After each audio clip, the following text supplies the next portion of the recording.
Welcome back, everyone, to another episode of the Irish Breakdown Podcast, brought to you by our friends over at FanDuel. Happy Thursday, almost a weekend, almost Friday, and we have another loaded show coming your way today. First part of today's show, like we did last weekend, we're previewing the big recruiting weekend that Notre Dame is hosting this weekend. We can talk about the committed players who are on campus, the uncommitted players who are on campus. There's some heavy hitters in there. Then in part two of today's show, we've talked a lot this offseason about what we expect from CJ Carr and how much attention he's getting and garnishing, and it's the most attention a starting Notre Dame quarterback has had since Brady Quinn going from 05 to 06. So in part two of today's show, we wanted to break down kind of what our expectations are for CJ Carr. Is CJ Carr worth the hype? What are his expectations going into this season? Because really up to this point, we've kind of just chalked it up to, hey, Notre Dame's offense is going to be cool because CJ Carr comes back. What does that look like? Stuff we dive into in part two of today's show. And then in part three, we're continuing our series where we stack up Notre Dame against the other Power Four conferences. And then up next today is the Big 12. Notre Dame plays a heavy hitter from the Big 12 this year on October 17th, the BYU Cougars. They will be a part of that discussion today.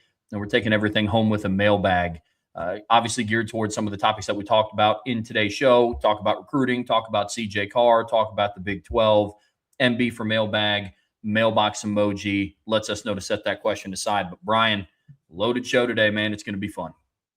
Yeah, I'm excited about this one, Trev. We were kind of going back and forth on some various topics to discuss today, and I really felt like having this CJ Carr conversation is going to be interesting because I feel like there should be high expectations for CJ Carr, but we're getting to the point where some of the expectations are like, okay, hold on a second. And I think that's true for this entire Notre Dame team, so we'll have some fun talking about that. But now it's a big recruiting weekend coming up, Trev, and as we said a couple weeks ago, I think I said this on Sean's show, on the Wednesday night recruiting segment that I do, that these next 2 weeks are going to define just how good this Notre Dame class is going to be. And obviously last weekend, they did a great job last weekend where they got Abraham CJ out of that weekend. I think they're in a good place for several other kids. And then there's, 3 very important visitors on campus this weekend, as well as I think 16 other commits or, 15 other commits that there's also important. And we'll talk about that as well. But I'll say again, what I said before, for the most part, obviously linebacker's an interesting situation now based on the fact that Caden Henderson's going to make an announcement today, and I don't expect it to be Notre Dame, and put an update on the message board about that. That's all I'm going to say about that one. We're going to move on from Caden Henderson, but your linebacker's the one now you're going to come out of the spring or out of the summer with linebacker being a big question mark. So that's a position that will need to be addressed in the fall. Rest of the summer and the fall, but the rest of your position groups, like your class is going to be defined by what happens over the next couple weeks. And this is the final weekend for the staff to kind of make that in-person, impact with these kids, and going to have to move the needle big time. Without a doubt. Let's kind of set the stage for what's at stake for Notre Dame this weekend. Like you said, last weekend, very successful, got Abraham CJ so far out of that weekend, but that was a relatively smaller group where the majority of the kids on campus were uncommitted. Yeah. This week, it's kind of the opposite. Much 5 and 2. Five uncommitted kids, 2 committed kids last week. Gotcha. Different story this week. Much different story this week. Much bigger group, and the majority of the kids on campus are already committed, which is good to surround some of the other guys that are uncommitted who are going to be on campus this weekend with people who are going to be in their class. Brian, like you said, it's the last opportunity for these coaches and for some of these fellow commits to make an impression in person on Notre Dame's campus. So this is going to be a big weekend, but there are a lot of commits that will be on campus for Notre Dame. Yeah, so Notre Dame, by my count, and I'm pulling it up again now, Trev, just to make my final count, but I have it. I have 15 Notre Dame commits or 14 Notre Dame commits making a visit this weekend. I'm not sure about a couple of them, but I expect Champ Mons to be on campus this weekend, Lathan Wisington to be on campus this weekend, Titus Hawk, James Halter, Richie Flanagan, Aiden O'Neill for sure. Jackson Vaughn will be on campus this weekend. So you look at the secondary, I expect Xavier Hassan to be on campus this weekend, Ace Austin, Zayden Gamble, as we've talked about. That was part of the reason Julius Jones Jr. moved his visit to this weekend, was to be able to have a up close and personal one-on-one with or some one-on-one time with his best friend Julius Jones Jr., who are obviously they're going to be on campus today. So anyway, Trev, that's kind of, it's going to be a big weekend, and I think there are some important players that we talk a lot about. It's important to get there and get the uncommitted kids, but I think there's some important stories here for the committed players as well.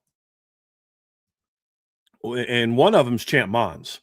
I think this is a huge visit because this is one, he obviously committed to Notre Dame, and I'm not expressing that there's any concern about Champ Mons. I don't have any concern, but this is going to be his first trip back to campus since he committed. And, that recruitment kind of went really quickly. It was, where are they with him? He visits, then he commits, and then it's kind of like we haven't heard a whole lot, from that time. And because why? Because Champ's going on to 7-on-7 events with his team, by the way, which I love that about him. He's not competing at all these national events. He's going places with his team because he's focused on winning the state championship. You got to think they lost on a Hail Mary last year to Noah Grubbs. A Hail Mary. That's got to sting all summer or all off season. But anyway, it's going to be nice to be able to sit down and have some FaceTime with Champ Mons. It's going to be Champ's first opportunity to meet a lot of the commits in the class. Like you're the leader of this group. And so I think it's going to be very important for him and his teammates to do that. And, so that's going to be an important visit. You've got a lot of the offensive linemen are going to be on campus around, the players that are visiting this weekend. So I'm very much looking forward, Trev, to kind of what is going to be in store for Notre Dame this weekend. And it's not just about the uncommitted players. They're very important, but I also think it's very important for Notre Dame to be able to spend some time with some of these committed players as well. Xavier Hassan and Ace Austin, this is another chance for them to sit down and visit with Coach Henry. I think that's important, as they kind of continue that transition, because I promise you teams are not going to stop recruiting Ace Austin and Xavier Hassan. That's not going to happen. Now, I'm not saying I'm worried about them at all. I'm simply saying that you can't take things for granted as a coaching staff when other schools are still going after your kids. You can't just like, I'm not worried about it. It is what it is. Those guys aren't going anywhere, that kind of thing. You've always got to make sure that you stay on them. If you remember, that's what happened to Ronald Darby, because Notre Dame didn't stay on him and it allowed Florida State to get in there in the last minute and flip them. So I think those things are very important. So I know we tend to overlook that as we focus on the 2027 uncommitted players, but I do think it's important to talk about how important it is to get these committed players on campus before they jump into their seasons.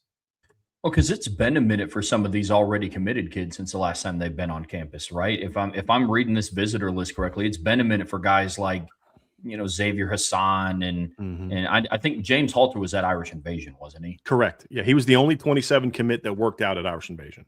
So it's been a minute since some of these kids have been back up on campus. So very, very excited to see about them. But Brian, to your point, there are some very, very important uncommitted players that are going to be on campus for Notre Dame this weekend. And we're going to break down those three guys and talk about them. And first up, it's a player, Brian, that a lot of our daily listeners are going to be very familiar with. It's wide receiver Julius Jones Jr., who is one of the most talented players in all of the 2027 class.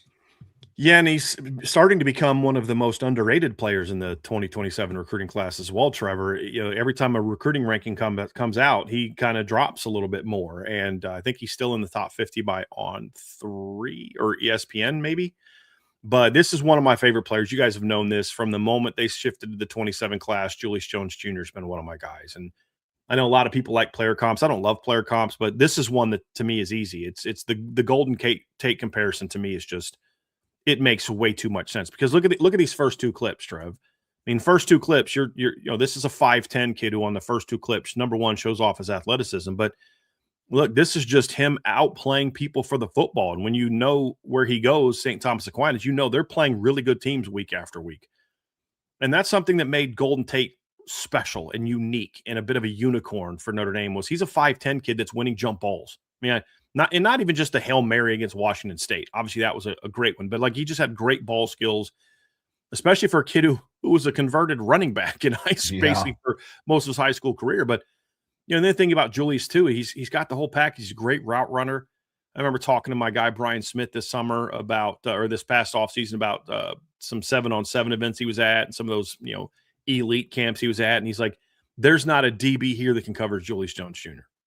And as you guys know, anyone that watches Brian's show, anyone that has followed Brian with me over the years, Brian is not only, I mean, he's not a homer, he's the opposite of a homer in that he tends to be a little bit more critical in his analysis of pretty much everything, but especially Notre Dame, because he doesn't just, well, it's Notre Dame, so let me sing its praises. And so when he says something like that about a kid like Julius Jones Jr., and Brian's seen a lot of talent over the years, you start paying attention to that, and so he's a big time talent. And by the way, this spring in track, he's gone out and run a personal best of 10.5 in the 100-meter dash. So he's also a kid that's got speed. There's just everything. I just love everything about his game. And you talk about how he fits in Notre Dame offense. If they're able to get him, he's a kid that can, to me, literally play every position. Now, ideally, field X and Z are ideal for him. But if you wanted to go with a smaller lineup with speed and you wanted to put him in the boundary and do some different things with him in the boundary, go for it. Go for it. And that makes him special. This is a top 50 football player. I really don't care what the rankings say. This is a top 50 football player. Without a doubt. Sometimes recruiting just comes down to timing, and I don't know a better time for Julius Jones Jr. to get up on campus than a time and he gets to meet the 27 quarterback in Champ Mons and be on the same campus as CJ Carr, somebody who we're getting ready to talk about, who FanDuel has as a preseason Heisman favorite. It's a really good time for Julius Jones to be coming up on Notre Dame's campus, that's for sure. No doubt. And look, somebody in the chat said if he was 6'2", he'd be one of the highest ranked players. And I think that's accurate. I think that also shows a flaw in the recruiting or the rankings process, because they get these pigeonhole type of things and then they just pretend like those are the only guys that are good. And Trev, we've talked about this before. There's plenty of really good wide receivers, like elite wide receivers, 1,000-yard receivers in the NFL that are not exactly tall or big. And there's nothing about his size that is going to be limiting for Julius Jones Jr. And, so when I hear that, I kind of chuckle. I mean, how's Zay Flowers been in the NFL so far? Right. How was Malachi Toney last year? Right. Exactly. Wan'Dale Robinson had a 1,000-yard season last year for the Titans, or the Giants. I mean, he's now with the Titans. He was with the Giants last year. There are a lot of those smaller guys that are dominant NFL football players. So this notion that, well, you got Jalen Waddle is a guy I know the Broncos traded for this offseason, had 3 back-to-back 1,000-yard seasons to start his NFL career. Was a dominant player at Alabama, 5'10". So I don't disagree with you, Coleman. I think you're right. I think Coleman is spot on, Trev, in that if he was 6 foot, we're having a different conversation. But I just think that's bad That's bad analysis. It's just bad analysis. Agreed completely. With the game being more around timing and route running and versatility, speed, height shouldn't matter. Right. And look, height's a factor you look at. I don't want to pretend like it's not something you evaluate. It is something you evaluate. But if a guy's shorter, you have to ask yourself, okay, is he a niche player? Does his size make him a niche player? So let's also, and this isn't what Trevor's doing, and I know he's not doing that. I want to make sure that you guys understand I'm not doing that either. This isn't to say that, okay, size is completely irrelevant. Size doesn't matter. It doesn't matter from the standpoint of having this size or that size does not determine that you will be this, or this, right? Just like being big doesn't mean you're going to be good. Being small doesn't mean you can't be good. And being small doesn't mean you're a niche player. So when you look at a guy's size, you say, okay, you look at it and say, okay, hey, he's 5'10", so a lot of 5'10" guys tend to be niche players because of this. Does he have traits that are unique to allow him to overcome that? You have to ask the same question about Eric McFarland, who is a standout at IMG. Very, very good player. If you guys haven't had a chance to watch Eric McFarland's film, he's another elite player that some people ding because of his size. ESPN has a number 15 overall, but 247 and On 3 rivals have him outside the top 50 because he's 5'8". That's fine. Does the player have skills that allow him to play at a certain way. So do you have the elite speed of a Jalen Waddle? Do you have elite shiftiness of a Wan'Dale Robinson type of player? Do you have, ball skills that do this or do that? And those are the things that you have to look at, Trev, to be able to make an evaluation of, okay, sure, the size is a bit of a concern, so let me dig deeper and say, okay, does he have traits that allow him to overcome that lack of size with this, or this? And those are the things that you have to look at. And so when you look at Julius Jones Jr., what do you see, Trev? You see very long arms. I've read some things from different people that have said that at combines he's measured in with arms that are over 32 inches. Well, that's one of those things that's going to allow you to say, okay, this guy's got some really long arms. He's going to be able to go out there and play bigger than his size. Does he have balls? Because for the record, Malachi Fields had 32 1/8 inch arms. Just to give you some context of how long his arms are. Does he have timing as a leaper? Can he jump real high? Does he have strong hands? Does he have strength overall? And when you watch Julius Jones Jr., you see a guy that absolutely has all the traits that you want and need in a guy that can be more than a niche player at his size. So I think this kid is the total package. He's an outstanding football player. Now, where do things stand, Trev, with him? Look, he's going to make his decision known on Monday. And I think we all feel good about this one for a reason. And I'll just say this has been going in a really, really, really good direction for Notre Dame for a while. And he'll announce on Monday, between Notre Dame, Miami, and Oregon. But I like where he's at quite a bit. Somebody said a faster version of Jordan Faison. Body type wise, to a degree, I think that Julius is a little bit more leggy than Jordan. I think there's a little bit more length to his legs than Jordan. He's just as explosive as Jordan is athletically. What Julius brings to the table, however, is a lot higher top levels, a lot better top level speed at the same age. And the other thing is Julius shows up at Notre Dame as a natural wide receiver, where Jordan was just a natural football player, which we didn't know. Because he was the focus on lacrosse, he played quarterback, but he just a natural football player. So he was able to make a smooth transition to wide receiver, and it just came naturally to him. But Julius shows up with an advanced game. And, but that comparison works for me. And that comparison, so I read, I can't remember who sent it to me, and they were like, what are your thoughts on this? And it was like, he's probably going to have to be a slot player because he's 5'10". And I'm like, did you not watch Notre Dame last year? Like, do you guys not watch college football? Like, seriously, do you not watch college football? I mean, do we not see 5'10" guys outside playing at a high level? It's frustrating. But I don't care what they rank him as. He's a dude. And look, I'll just be honest with you guys. He's been the number one receiver on Notre Dame's board from day one in the 27 class. And as I've said a million times, it's not because he's Julius Jones' son. It's because the film. Like, they loved Jerome Bettis Jr. as a young man, and they liked him as a football player. But there was never any pretension that he was their top receiver on the board. And as much as I love Julius Jones as a player, he ain't Jerome Bettis. Right. You know what I mean? So they love him because because of his own talent. And we'll talk more about the recruitment as we on Monday. But I like where they're at on this one, Trav.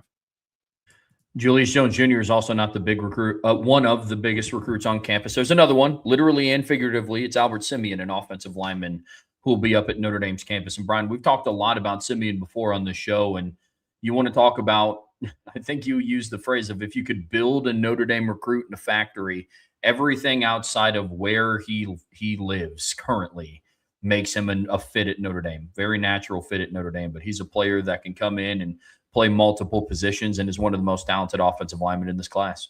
Oh, there's no question, Trev. You guys know my stance on Albert Simeon. Absolutely love this kid as a player. Was in a bit of a debate with a buddy the other day, and about whether or not he could play tackle. And I absolutely think he can play tackle. Would it be like the number one position I'd play him at? Maybe, maybe not. I mean, I love him inside, but this is a kid that can play tackle. If Anthony Knapp can play tackle the way he did, then Albert Simeon can absolutely play tackle because he's even longer than Anthony. He's, I think, more athletic than Anthony. He's even more powerful than Anthony. He's more comfortable in space, in my opinion, than even Anthony was. So he could absolutely play tackle, but he also could play guard. He could also play center. He's an elite prospect. He's not the tallest guy, but as you can see from the film and you can see when he's moving, he's very long. And he knows how to use that length. He's got very powerful hands. He's athletic. And the thing I like about Albert is if you know him at all off the field, and this is what everybody that I talk to at Notre Dame, Sean Davis, who's talked to the young man, talked to people that cover LSU, and they'll always say he's a very, good kid, humble, quiet, not shy, but quiet. He doesn't walk in the room like, yo, what up? Albert's in the house. He's not that kind of kid, right? He's very intellectual. He's a smart kid.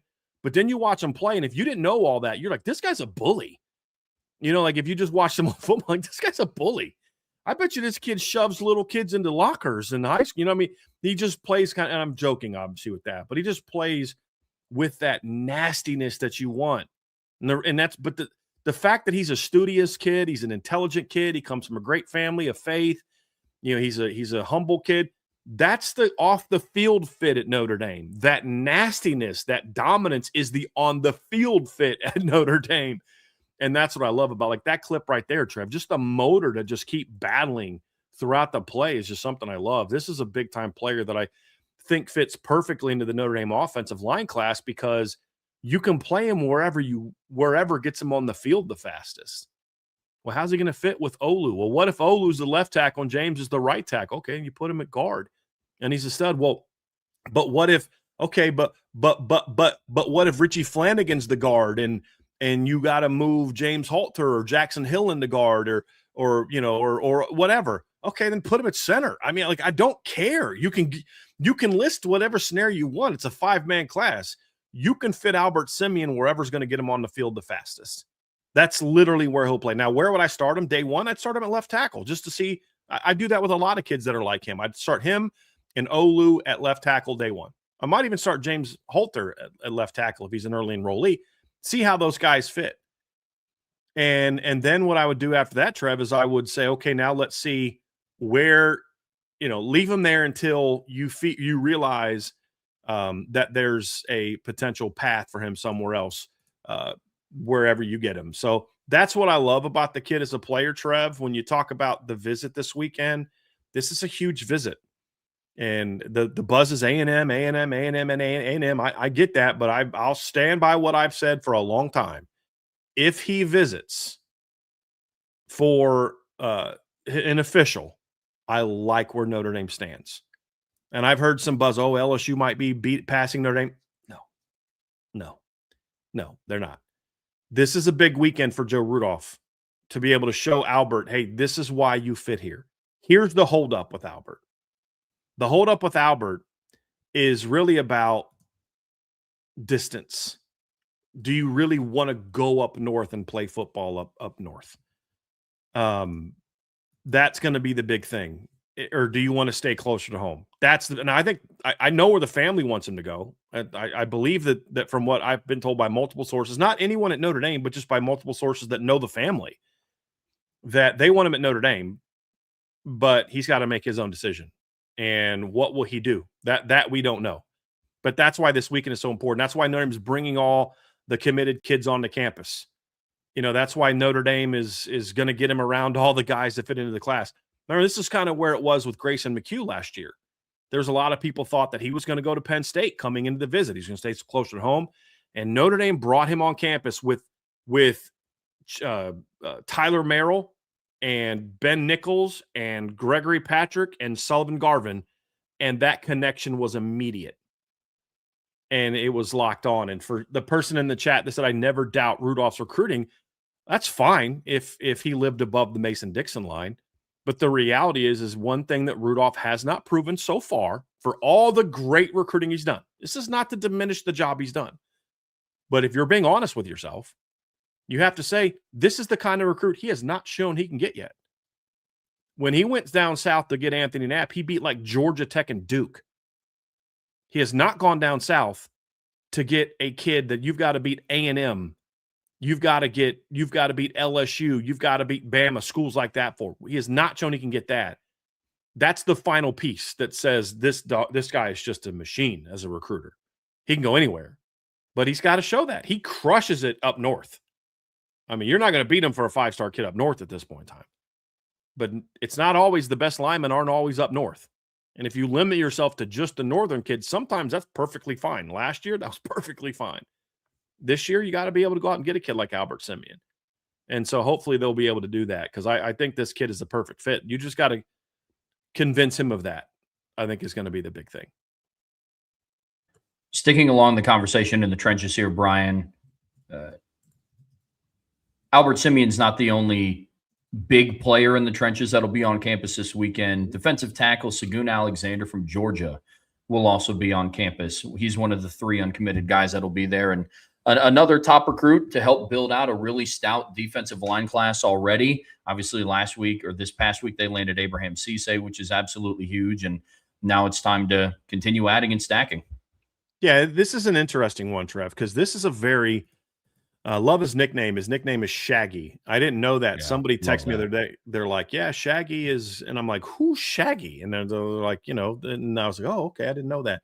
He's a very intriguing player because he was a very late reclassification. He didn't reclassify, I think, until last month. I think May is when he announced he was going to reclassify.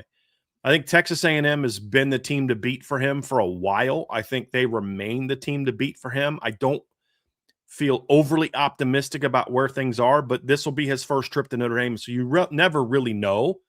But I don't really have my hopes up real high for this recruitment coming into the visit. Things changed, Trev. I didn't have my hopes real high for Ian Premer last year when he came in for a visit either. But Segun is an interesting player. He hasn't played football that long, and he plays a lot of defensive end. I mean, in certain defenses, like the defense that Notre Dame ran, like from 2016 to 2021, even under Marcus Freeman, where they had like the Viper and then the big end. I think he could play big end in certain systems. He's a big, powerful kid, 6'4", listed between 260, 270, great frame, but he is explosive off the ball, Trev. Very explosive athlete. Great. Look at that. I mean, look at that get off right there for a D tackle. Like he's not that far behind David Fuller-Runcho from an explosiveness standpoint. I think David's more explosive, but it's close. This is a very talented football player, Trev, that I think is also versatile in a lot of ways. Now, here's where I think Segun has to get better. If you watch some of those clips, like that clip right there, his pad level needs a lot of work. Yeah. And his hand play needs a lot of work. And technical, he's a kid that just hasn't been playing football that long. So as you'd expect, he's behind from a fundamental standpoint, which is why I kind of wish he wasn't reclassifying. I think he could really benefit from the extra year of high school, but there's a lot to work with here, Trev. He's not David Fuller-Runcho, but he's a very similar style of player to David. And he's got a lot of talent, a lot of potential. Raw, but a lot of potential. Would he be one of those players if Notre Dame does get a commitment from him? Would he be one of those where it's like the initial rating coming out of high school is a little bit lower, but your upside grade for him would be pretty high? Yes. Yeah. I mean, like he's not a top 100 player right now. Now, I think he should be ranked higher than where he is by the recruiting services. I mean, if you look at him, Trev, he's a 3-star by 247 in Rivals on 3. I don't think he's a 3-star. I think he's a 4-star, but I'd have him more in the top 250 range right now, like bottom of the top 250, because he's very raw for my current grade. But his upside grade is enormous. I mean, right now it's 4.5-star upside grade. If he progresses as a now senior the way I think he can, it may bump up to 5-star. But yeah, very high ceiling. But no, I would not rank him. That's why I say he's not David Fuller-Runcho. Like David Fuller-Runcho is a more advanced player today by quite a bit. But he's also, year older, at least by eligibility wise than Segun when you're comparing their films. So there's a lot to like here as well. Again, I don't think Notre Dame's going to get him. I don't. There's a long way to go now. But here's what we always say, Trev: take your shot, right? Take your shot. That's the big thing is, if you don't take your shot and you just say, we're probably not going to get him, so we won't spend a lot of time on him. Well, then you definitely won't get him. the deal here is like, look, take your swing, man. Swing for the fences. If you don't get them, it is what it is. You move on. You go find somebody else that's really good. If you get them, great. You got another talented player. So that's where things are there. If I'm ranking my top 3 once in this class of the 3 D tackles, obviously Braden Parks is my number 1 guy. I'd put Tyler Alexander over Segun Alexander. And this is kind of answers a question that we got in the mailbag. So, and look, somebody also asked, does the staff take Parks and Segun? The third D tackle thing that I don't know, but I personally feel like the reason I like Tyler more is because when I look at Segun, he's kind of similar to David Fuller-Runcho and Elijah Golden. And I feel like they need another big boy. They need another guy that wins with power, and that's what Braden Parks and Tyler Alexander bring to the table. So, but at the end of the day, if you get any of those 3, that's a big recruiting win. But if I had to, stack them up, I'd go Braden, Tyler, and then Segun, while also telling you all, if they get any of them, you should be excited about it. And whoever gets these 3 kids should be excited about them. And there's some very talented players on campus. They don't just automatically get more excited because they pick Notre Dame. We might be more excited about it as Notre Dame fans, but the talent's the talent, and that's a kid that can play. Without a doubt, it's going to be an absolutely huge recruiting weekend for Notre Dame, and it's all the more reason why you guys need to be subscribed to the premium message boards at boards@irishbreakdown.com. It's the best way to get real-time intel with how the weekend has gone. And Brian, it's going to be a big one, that's for sure. Yeah, especially for the offensive class. I mean, you really only have 2 players on the board. And there's some recruiting questions that we'll answer when we get to the chat, but you really only have 2 guys on the board. And that is Julius Jones Jr. and Albert Simeon. So, like, this is it. And if you don't get Albert, you're not going to recruit any other offensive lineman. You're going to take the 4 you have. And so it's going to be very interesting to see how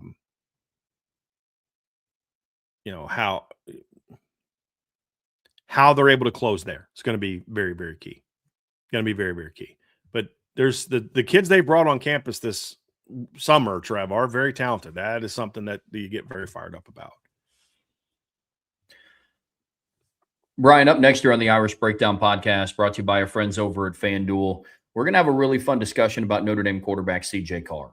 And there is a lot of hype around Notre Dame as a program this year in general. ESPN predicted him to win the CFP national championship. Sporting News had him in the championship game. All the major outlets have them at least making the semifinals. They have the best odds on FanDuel to make the playoffs. So there's a lot riding on this season for Notre Dame, and a lot of the reason why is because they have CJ Carr coming back at quarterback. It's Notre Dame's first returning starting quarterback since Ian Book came back from 19 to 2020. And there's a lot of reason to be excited. But in part 2 of today's show, what we're going to do is kind of break down, is it worth the hype?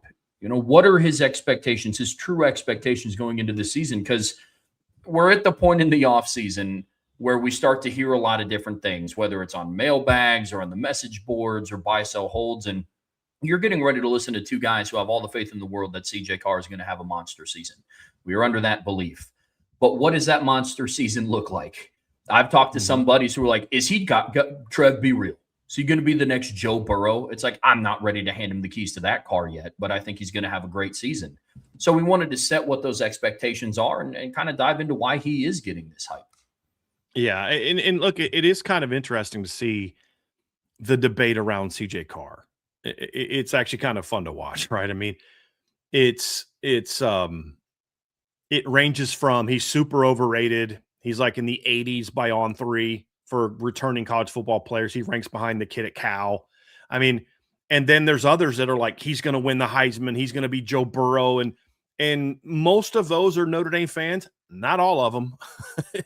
I mean, Trev, I believe he's still number 1 on FanDuel. I believe he's still the number 1, or at least in the top. He's still number 1 on FanDuel. That's been true for a while. And, we've read different preseason magazines that have him in the top tier for Heisman candidates. And, you see a lot, Trev. I think, Phil Steele and his magazine had him as like the 4th best quarterback in college football, coming back, fourth team All-American, which I always laugh when he does that, because I'm like, there's no such thing as a 4th team All-American, but whatever, bro, you do you. But I think it's just because, like, look, dude, we don't have enough room. We got to fit, we made this graphic and it doesn't fit on the page. So let's just add a 4th team and then we can get it to fit. That's how I feel, and I have sort of sympathy for that now that we announced the big news that we announced yesterday on the message board about Irish Breakdown in the magazine. But Trev, it's one of those things where you've got this wide range where he's a mediocre quarterback that projects as like a third or fourth round draft pick, and then he's going to be the best player in college football and win the Heisman. I mean, there's these wide range, and so our question is kind of, look, he's not this. He's not down here where he's in the 80s. But, like, is he really, does he have the ability or does he have the talent, like, to be this, to be getting the Joe Burrow hype? And, I mean, my first answer is no one should be getting that. But we didn't hype Joe Burrow like that prior to his senior season. But it's more of a, like, okay, let's not go there. What is the type of season that we should expect from CJ Carr? It's kind of like what we discuss when we talk about the Notre Dame team. We're getting BISO holds about, if Notre Dame does this, will they be able to, beat 01 Miami and 19 LSU? And I'm like, guys, that's an irrelevant question. Like, it's fun to talk about. We'll never know the answer to that. But they don't need to beat 2019 LSU. They don't need to beat 2018 Clemson. They don't need to beat 01 Miami. They just need to beat the 26 version of all those teams. That's it. They don't have to play 95 Nebraska. Thank goodness. They don't have to play 88 Notre Dame or 89 Notre Dame or 89 Miami or whatever else that you want to compare it to. They just need to beat the best 26 teams. And so, I get it in the, we do shows every day. There's just nonstop talk about it. It's like, you want to, but to me, it doesn't matter if he's going to be that. And same thing with the Notre Dame team, but having an honest conversation about, okay, that's fine. You don't want us to compare him to Joe Burrow. Okay, but how should we compare him? What should the expectations be for CJ Carr beyond just the broad sort of talk of he's going to be really good or one of the best quarterbacks? Well, what does that look like?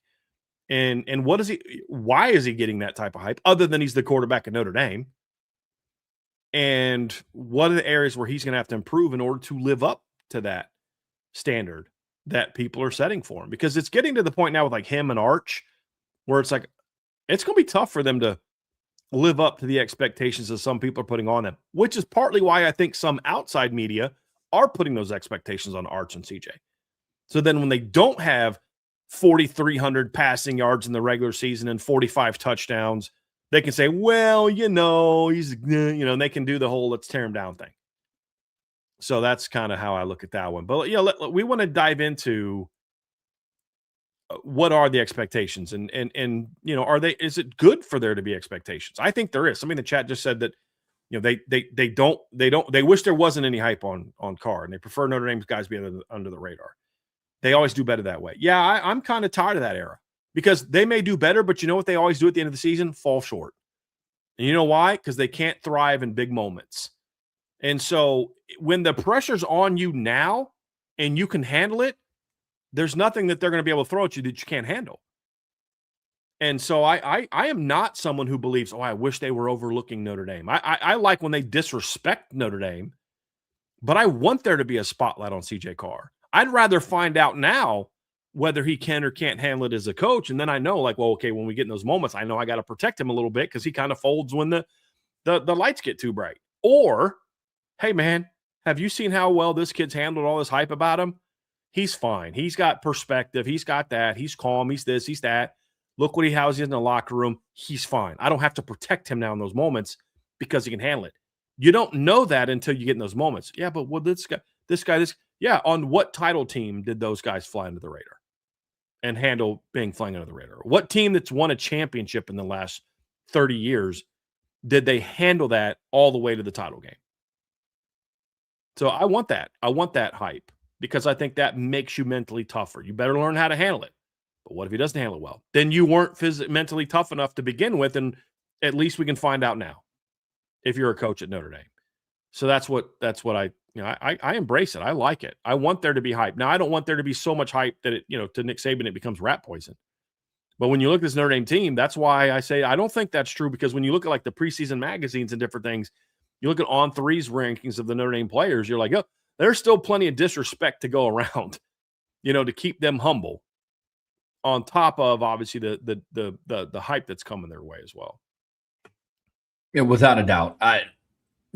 I'm with you. I would so much rather the hype and the attention be there because that's the type of team that Notre Dame has. I'm tired of trying to combat people and trying to convince them that this team is good, whether it's a Notre Dame fan or somebody outside of the Notre Dame fan base. It gets very exhausting trying to. I would much rather have the conversation of like, guys, he's going to be very good this year. I just don't know if he's going to be Joe Burrow, rather than, hey, guys, Notre Dame is going to be just fine. They have really good players on their team. Mm-hmm. But let's talk about why CJ Carr is getting some of this hype. And some of it's a little bit more obvious than others. We could talk recruiting rankings and what our evaluations were of him coming out of high school, all valid. But some of that got overturned by what we saw on the field last year. I'm a big fan of recruiting rankings and paying attention to that. I don't pay too much attention to recruiting rankings once somebody starts taking snaps in a collegiate game. Right. Because I'm using that more as a sample size. And what we saw from CJ Carr as a redshirt freshman is somebody who helped engineer a season where he shattered the quarterback rating record in a single season. We watched him help engineer Notre Dame to a record-breaking year on offense, setting the modern-day record for points per game and yards per play, which was previously set by Mike Denbrock and another kind of redshirt freshman quarterback in Deshaun Kaiser back in 2015. Kind of odd how that works out. But there's a lot of reasons why the hype is deserved. Yeah, look, you can't ignore the obvious ones, though. He's the starting quarterback at Notre Dame. Returning starting quarterback. So, well, there hasn't been this much hype. Yeah, because Notre Dame hasn't had a whole lot of returning starting quarterbacks over the years. I mean, they had a different quarterback in 2010 that was you had I think prior to Ian Book, the last 2-year starter they had, 3-year starter actually was Jimmy Clausen in 2009. Dane was the quarterback in 2010. Tommy Rees was basically the quarterback all of 11. You had Everett Golson 2012, then Tommy in 13, then Everett in 14, then Malik in 15, and then he gets hurt and it's Deshaun Kaiser. Then Kaiser comes in the next year. Then it's Brandon Wimbush. Then Brandon Wimbush gets beat out by Ian Book. We get 3 years of Ian Book. But he was never going to get that hype because he was not that type of player. But even then, Ian Book still finished in the top 10 of the Heisman Trophy in 2020 in the year we passed for like 1,500 yards. 15 touchdowns. It was 2,000 yards. 15 touchdowns. Why? Because he's starting quarterback in Notre Dame, and they were really good. And then it was Jack Cohn in 21, Tyler Buckner in 22, Sam Hartman in 23, Riley Leonard in 24, CJ in 25, and now it's second year of CJ Carr. On top of obviously big numbers and all these other type of things, Trev. But the other part of CJ Carr is like you can't also deny that he's not getting some of that hype because he's Lloyd Carr's grandson. You can't deny that that's not part of it. It's certainly part of the package. He's the quarterback at Notre Dame. And, oh, by the way, his grandpa won a national championship in Michigan. Those things all factor in. But that only goes so far, Trev. And he was a top 50 recruit on 247 and ESPN and Rivals, and like all those things factor in. But it's also the fact that you were the starting quarterback on a team that was really dynamic last year, that a lot of people felt at the end of the year was the hottest team in college football. You were part of that. It wasn't like he was just turning around and handing the ball off all season and then not making, not having big games. He had monster games. He went on the road and absolutely shreds an SEC team in a way that nobody else in the SEC shred that team. NC State's like, hey, we're going to shut down the run game, make CJ Carr beat us. And CJ was like, bet, I got you, goes out and does it. He goes out. He's great against Boston College. He has a, big game against Navy. Pitt, he had 2 bad turnovers against Navy, but then also made some phenomenal throws in that game, which some people tend to forget about. And then, the next 2 games, they were so uncompetitive. It was hard to really evaluate. But, you look at the Miami game. I think CJ earned a lot of respect in the Miami game from analysts. Played not well to start the game. Third quarter, they got the ball 21-14, a chance to go down and tie. He throws an RPO, pulls it on an RPO, throws a screen that he had no business throwing. Miami picks it off. They go down and score, make it 24-14. All right. Welcome to college football, Rook. What does CJ do? Leads them right down the field on back-to-back scoring drives to tie the football game up at 24.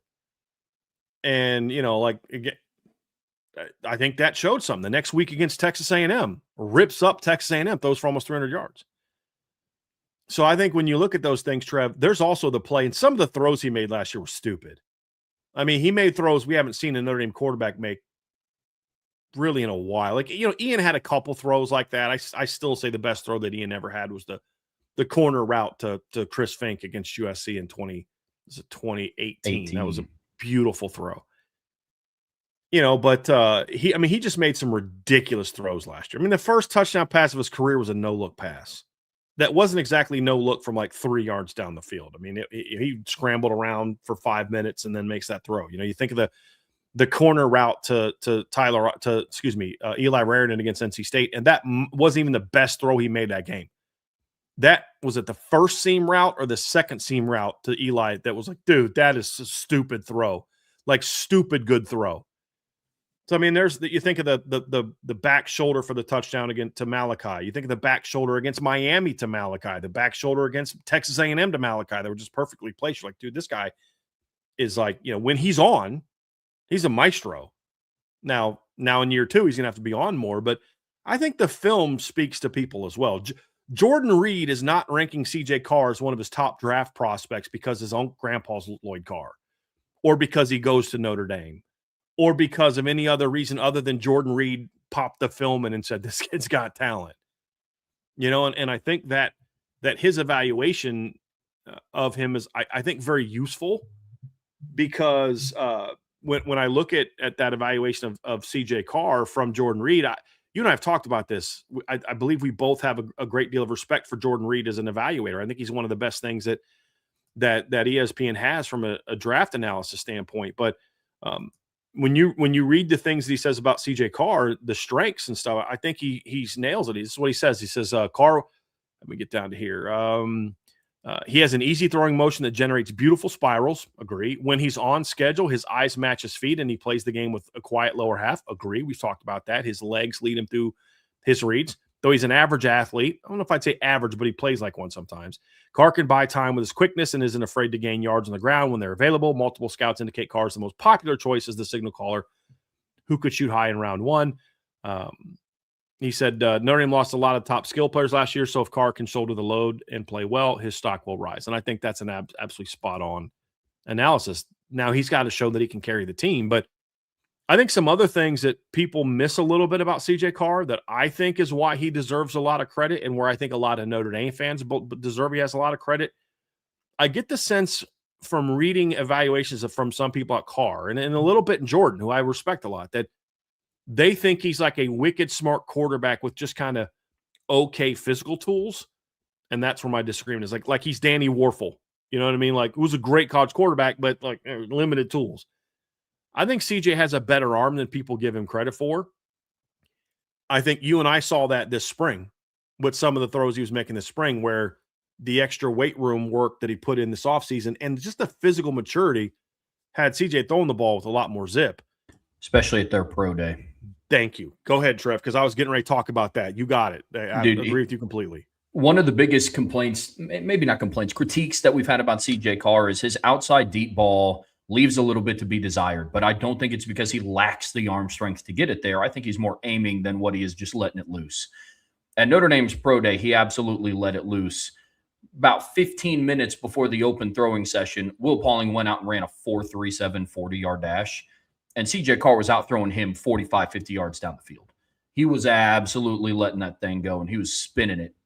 But it wasn't just deep balls. A lot of zip on dig routes, a lot of zip on post routes. I mean, there was a couple of corner route throws that, you couldn't have walked it out better to some receivers. And his misses were all overthrows because he was just letting it fly. It was very impressive. And he didn't have very many misses, and yeah, he was, and I think he helped Malachi Fields a little bit because a couple of those deep balls forced Malachi to turn the jets on and get underneath it. And you kind of saw Malachi's ability to accelerate a little bit in that pro day workout as well. So I think that pro day kind of helped Malachi get some juice back from the combine where people were, he ran a 4.6 and all the other kind of stuff. I think that pro day helped. But yeah, that's a great point, Trev, is when we saw him at the pro day, you saw the zip.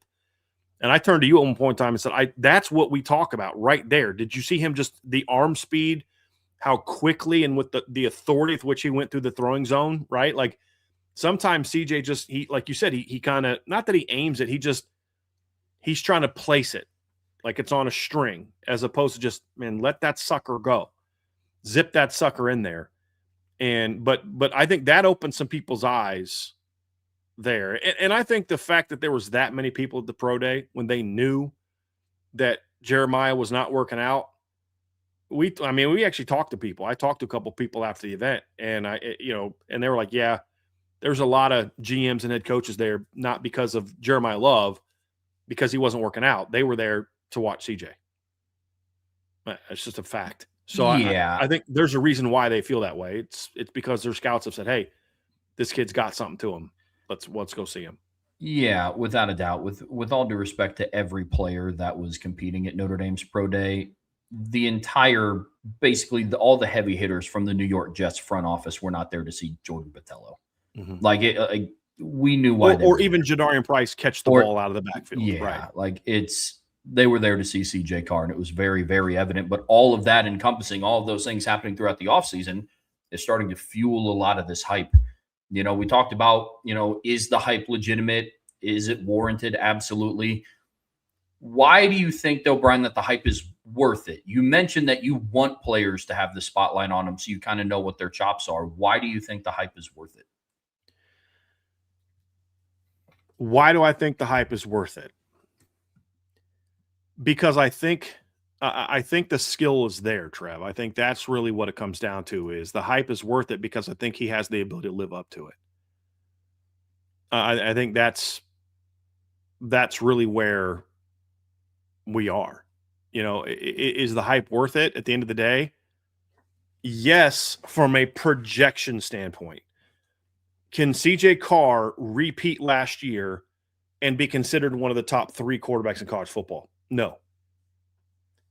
If he repeats last year with the talent around him, Notre Dame will be a very good team that can compete for a championship. No doubt, because you're not going to be as good at running back, but you're still going to be really good. If you stop comparing it to last year and you just look, is it good? It's good. Deep receiving core, fast receiving core, talented receiving core, talent at tight end, depth at tight end, offensive line should be elite. Defense should be better in year 2 of Chris Ash. I mean, like, what are the odds that a defense that returns everyone is somehow, I think Notre Dame had 1 player drafted last year, correct? Now, I would say that losing Josh Burnham hurts. That's like losing a draftable player.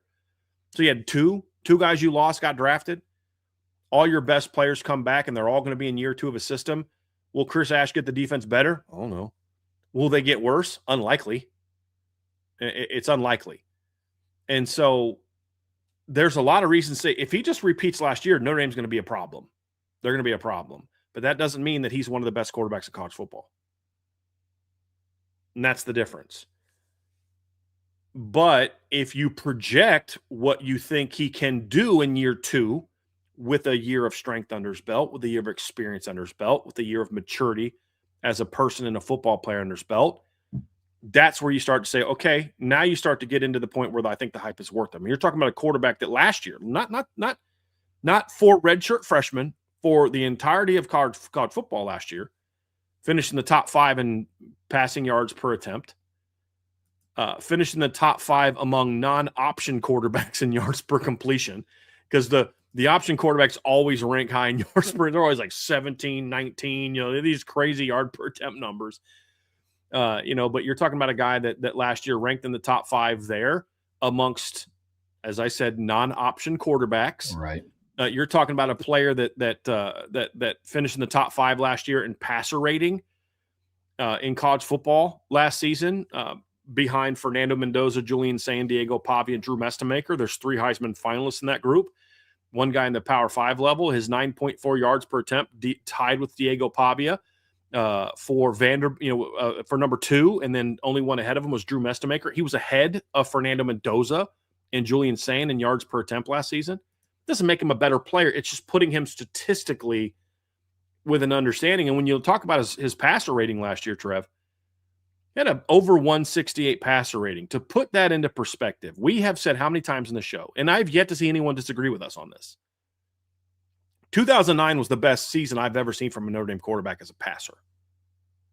Now, Brady Quinn was more of a playmaker in 05 than Jimmy Clausen was in 09. But as far as like just the most, that was unbelievable.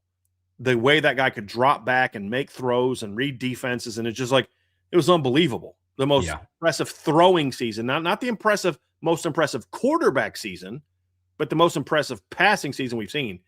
Jimmy Clausen tied that year the record at Notre Dame for quarterback rating at 161.4. I think he tied a record that was previously set by Bob Williams. CJ Carr destroyed that record at 168. Destroyed it. It wasn't even close. And he wasn't throwing to Michael Floyd and Golden Tate, with all due respect to Malachi Fields. He wasn't throwing to Michael Floyd and Golden Tate. So I think that puts in perspective in how good he was last year in certain areas, to where if he just makes normal sophomore to junior year growth, Trev, I think there's no question that he's in the top 3 to 4 of college quarterbacks in college football, which then means Notre Dame is a legitimate title contender because he can carry the offense. I think then the question gets down into, and we'll talk about this in a little bit, but then the question gets down into, okay, how much better can he get beyond just normal growth and,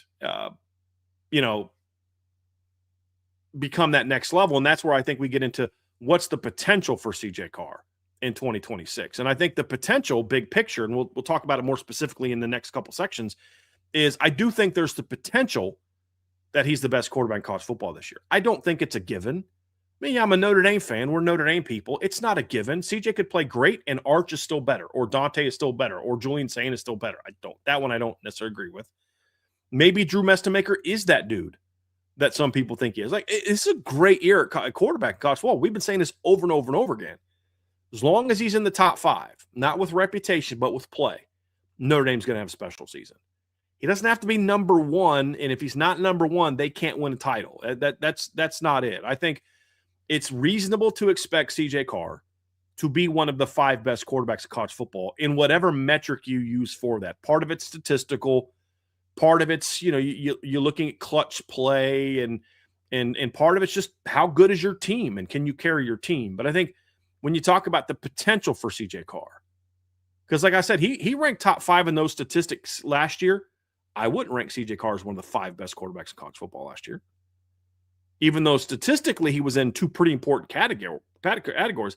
That's just part of the statistics that we use are more to show just how good the season was compared to other players. But he didn't carry the Notre Dame team the way that Fernando Mendoza did, the way that Diego Pavia carried Vanderbilt.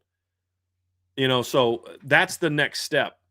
If he's a top 5 quarterback, it's because he stepped up and showed that I can carry this team, not just be the, hey man, this ride that I'm going on with Jeremiah Love and Jadarian Price is pretty fun, man. I got the nice scenic view. I'm in the passenger seat. Occasionally when they need to take a little nap, I can drive for a couple hours, but this cross country trip is being led by Jeremiah and Jadarian.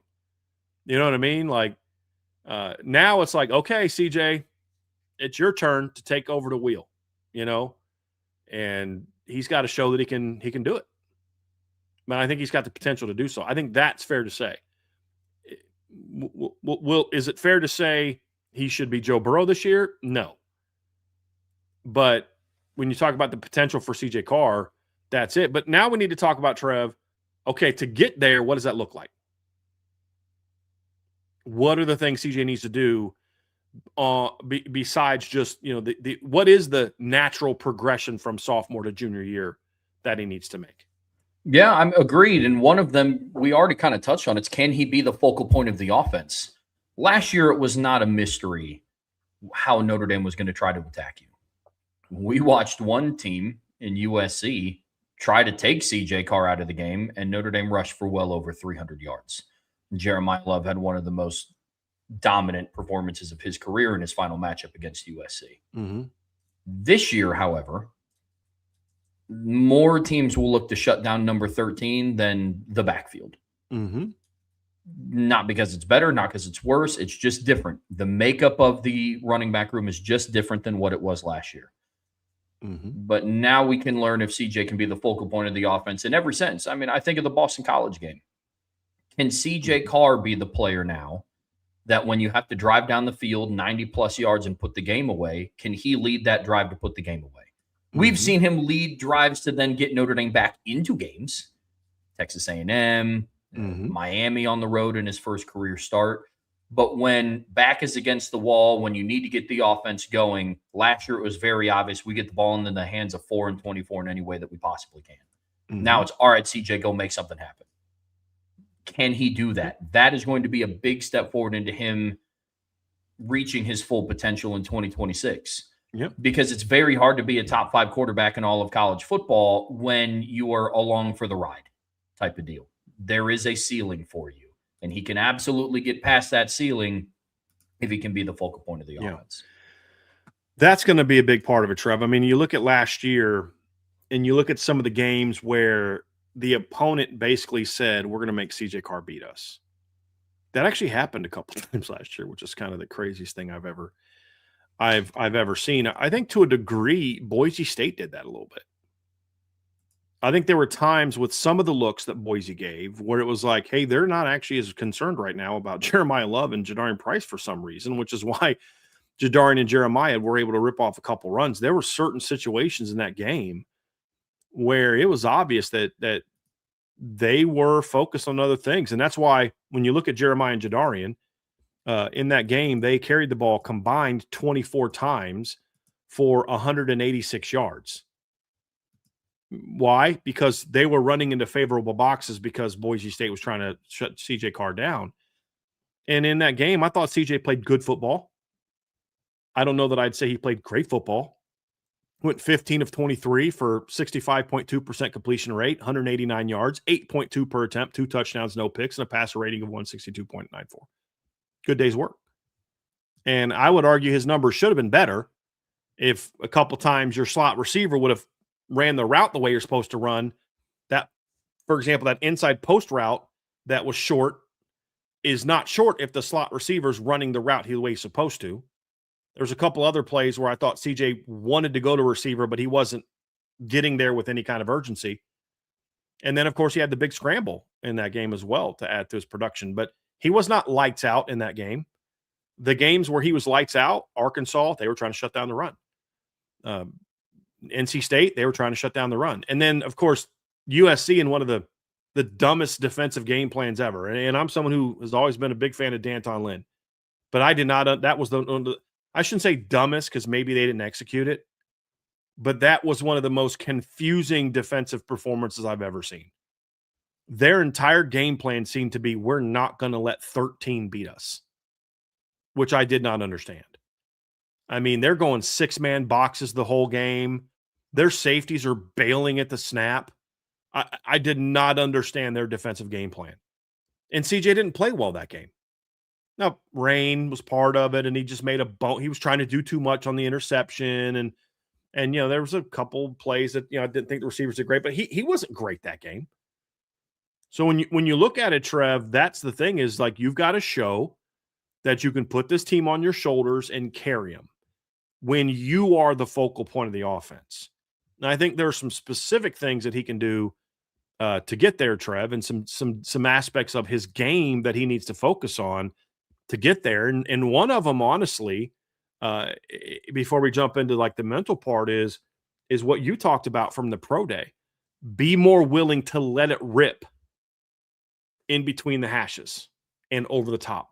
Stop aiming the ball, or stop trying to place the ball. Be willing to just zip that sucker in there. And I understand to a degree why he was that way as a freshman. It's Marcus Freeman, just don't turn it over, don't turn it over, don't turn it over, don't turn it over. I still don't want to turn it over, but you got to be willing to let him cook a little bit sometimes, and know that might mean that he's going to get picked off maybe a couple times more than last year. But it's also going to result in him making some absolute ridiculous throws, like the corner route he threw to Mylan Graham in that one practice where he drops it over 3 guys, and we're like, why is he throwing that ball off his back foot? Oh, that's why. I mean, I thought he's throwing it away, and then all of a sudden, boop, right there on the sideline of Mylan Graham.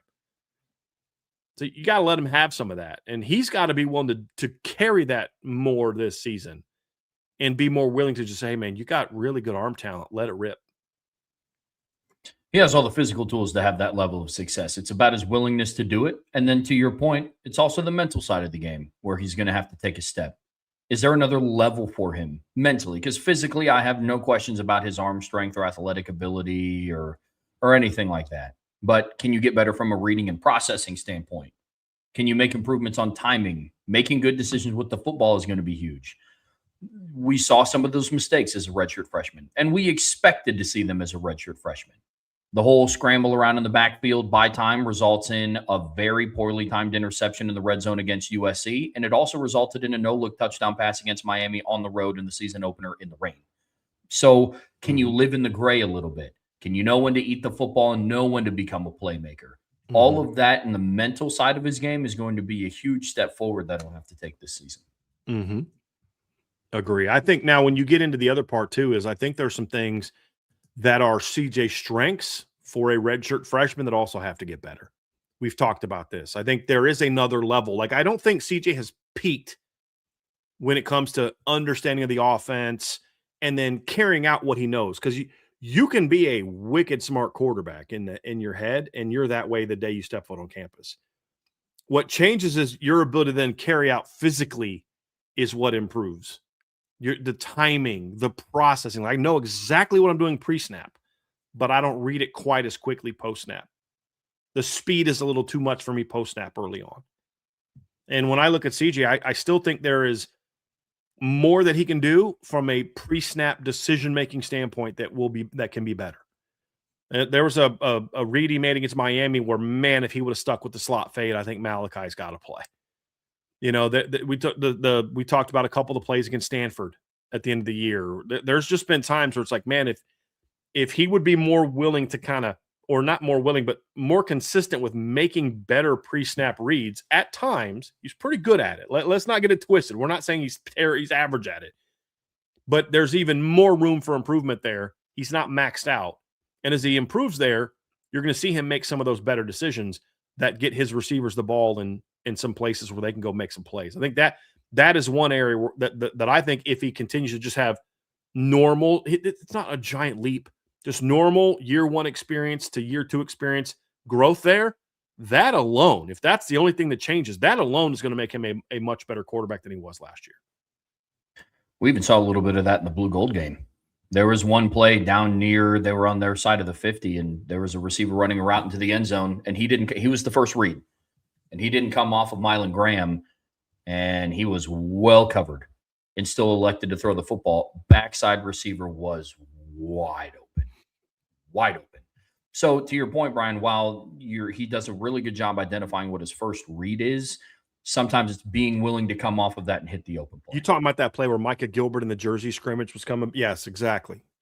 Those are but sometimes he'll just lock in. He'll make a pre-snap decision that maybe isn't necessarily wrong, but then he stays on it instead of, okay, you should know within the first two steps of your drop that I thought this was going to be the case. Let me go over here. This is unfair to say, but I'm going to give people an example. Did you see the John Elway documentary on Netflix? It's great, by the way, not just because I'm an Elway fan, but they talked about how, the scramble play against the Packers where John Elway scrambled. So what happened is in preparation, they're running this play and Elway never liked it. This is what they're explaining. And Mike Shanahan said, John, let's run this play because I promise you they're going to be in this defense. And Elway kept saying, what if they're not? And then they're going to be at John. It's 100% guaranteed. And of course, they get the Super Bowl and they're not in that defense. So what does he do? He knows now, as soon as he drops back, they're not in it. So he has an immediate plan, which is to take off and scramble. Now, listen, that was a 15-year NFL veteran that was 38 years old. But I'm simply making the point that as you get older and whatever level you're at, you have a better grasp of what to do when things aren't there. When you're younger, you tend to stay on that read longer. Well, hold on a second. Maybe he's not. Well, this is what I thought I was going to do. As you get older, you're like, okay, that's not there. Bam, I'm coming to that backside dig. Now, I may stay on it with my eyeballs to make sure that safety keeps working over, but I know, 2 steps, I know. Once I get to here, I'm coming and I'm banging that backside dig route. Or I know where, hey, listen, in theory, this shouldn't be there. But this guy's I'll give you an example from my coaching background, Trev. We were playing, when I was at Duquesne, we were playing Robert Morris. They were a cover 2 team, and our best play was double post. We called that Dolphins. And we just never ran it against cover 2. You can't, it's hard because the inside backer is going to run underneath the inside post, and then you're going to have the safety on top of the outside post, and it's not there. And so we didn't run it. And so when we were playing Robert Morris, however, they had a safety that transferred from Pitt. I think his name was Rob Butler. But he was such a good athlete, he would flat foot in cover 2. And so we argued all week, me and the head coach argued all week about you can't run Dolphins, you can't run Dolphins. So we can run Dolphins because our receivers are just as athletic as he is, but he flat foots, and if the quarterback reads it right and gets that ball over top, we can hit that play. Well, that's all fine and dandy for me as a coach and our head coach who's been around. We can understand that, but your quarterback's got to process that. We had a veteran quarterback, so he drops back, he gets his eyes right on the safety, and he flat foots. Sure enough, he flat foots. And so Neal bangs a post right over top to Yarden for an 83-yard touchdown. Yarden Brantley for an 83-yard touchdown pass against Robert Morris to put the game away. And now if Neil Lobig was a freshman at the time or sophomore, I don't know that he reads that the right way. I think he sees the deep safety and thinks, well, maybe I should come to this underneath post. And next thing you know, he's throwing an inside quick post, and you've got a linebacker running underneath it to pick it off, right? Like, that's where that maturity grows, where, like, technically I shouldn't be reading the outside post. That's the one post you don't make. That's the one throw you don't make against cover 2 when you're running double posts. But as a veteran quarterback, he can see the flat. I mean, we talked about it all week, but we didn't practice double. We as coaches talked about it all week. We didn't practice Dolphins much that week because we weren't going to run it. If we didn't have a veteran quarterback that understood, dude, we're telling you on the sideline, get your eyes on the safety. If he flat foots, bang that outside post. That's not the teaching for double posts against cover 2. I would never ask a redshirt freshman to make that read in a play that we didn't practice much during the week. But when you have a redshirt sophomore you played a lot of football, that's got his mental, mindset, now you can do things like that. And that's what we want to see CJ do, is have that better. Okay, I know you thought that's what was going to happen, but you've got to be able to have the instincts to say, okay, at the snap, they're doing this, the double slant against Stanford. I know that technically the read is that you hit the inside slant, but you got to have that awareness as a veteran now to say, yeah, that's open and we can move the chains, but that corner's playing off and he ain't getting a Jordan Faison. So if that safety is eyeing the slant, I'm going to look him off and I'm going to bang that outside slant to Jordan Faison, because now we're not just converting a first down to Will Pauling, who caught the ball and got tackled immediately because the guy drove on it. It's a good catch by Will Pauling.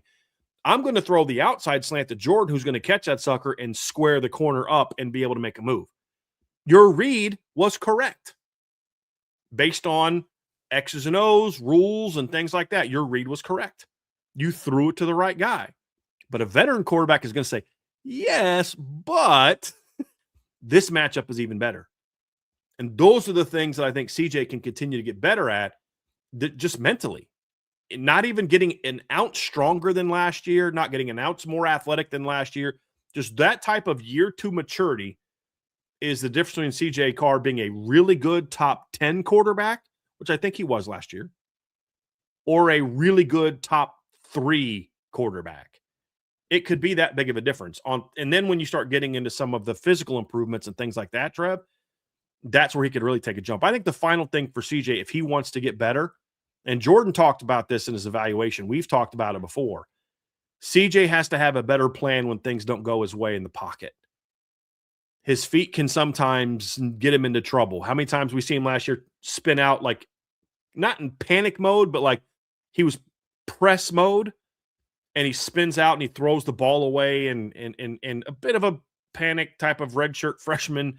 Never been in this situation against a guy that's 285 pounds before, you know what I mean? That kind of thing. And get him into some trouble. I mean, he had four intentional groundings last year on exactly that kind of play. Yeah. Knowing when to say, hey man, I'm just going to take the check down. Or, I mean, remember against Indiana in 2024, Riley just kept taking check down after check down after check down. And you're thinking like, dude, wait, but you watch it. Indiana kept bailing. They kept dropping. So he just kept, okay, I'm just going to keep checking it down, and we're going to get 6, 7, 8 yards on, because they were first and second down plays. They weren't like 3rd and 9 and you take the check down. That's what drives me nuts. 1st and 10, you want to bail? Okay, fine. Jadarian, go get 6 yards. Aeneas, go get 6 yards. That's sometimes like but when you're a young kid, you're like, no, I want to throw the ball. Hey, if they're going to keep doing this, then you keep taking that until they do something different. Have a better plan when the pressure comes. Have a better plan on knowing when to just throw it away. Have a better plan on when to take the check down. Have a better plan to know, hey, they're dropping 8. I'm going to take off on this one and run for 10 yards and slide, and maybe make them think twice again about whether or not they want to drop 8 like that. Those type of things were his manipulating the pocket, I think, is the best way that I could explain it. I had said pocket mobility in the outline, Trev, but I don't know that makes it seem like it's an athletic thing. I think there are some footwork things CJ has to improve upon, but I think a big part of it is just manipulating the pocket, knowing what to do when, against what looks, what issues, whatever. I think that's the final piece for CJ Carr, that if he can improve there, and again, we don't need him to go from terrible to great. He was okay at it last year because of his youth, now become good at it. And I think that's the final piece to me that'll help take CJ to that next level, and also make the offense even better, because you're going to find yourself in less 2nd and 17s because you got an intentional grounding, and more 2nd and 4s because you just took that check down to Jordan, or took that check down to Aeneas or whoever. And all of a sudden now you're in 2nd and 4. Now the defense has to play you honest, and that's when that play action, shot over the top is going to be more there. We're on 2nd and 17 there. Everybody on the planet knows what you're doing. You're either throwing the ball or running the draw. We know what's coming. You're not going to go 12 personnel and run counter in the A gap on 2nd and 17 very often. There is no part of CJ Carr's game that I want him to model more after Joe Burrow than his ability to manipulate a pocket. It's one of the best things that I've ever seen at the college level. People always talk about him, comparing him to Joe Burrow about his stats and number of touchdowns and yards that'll throw for and completion percentage and all that's great. If that is the one takeaway that he has from Joe Burrow's game from 2019, I will be a happy camper, because it was exceptional. Teach tape.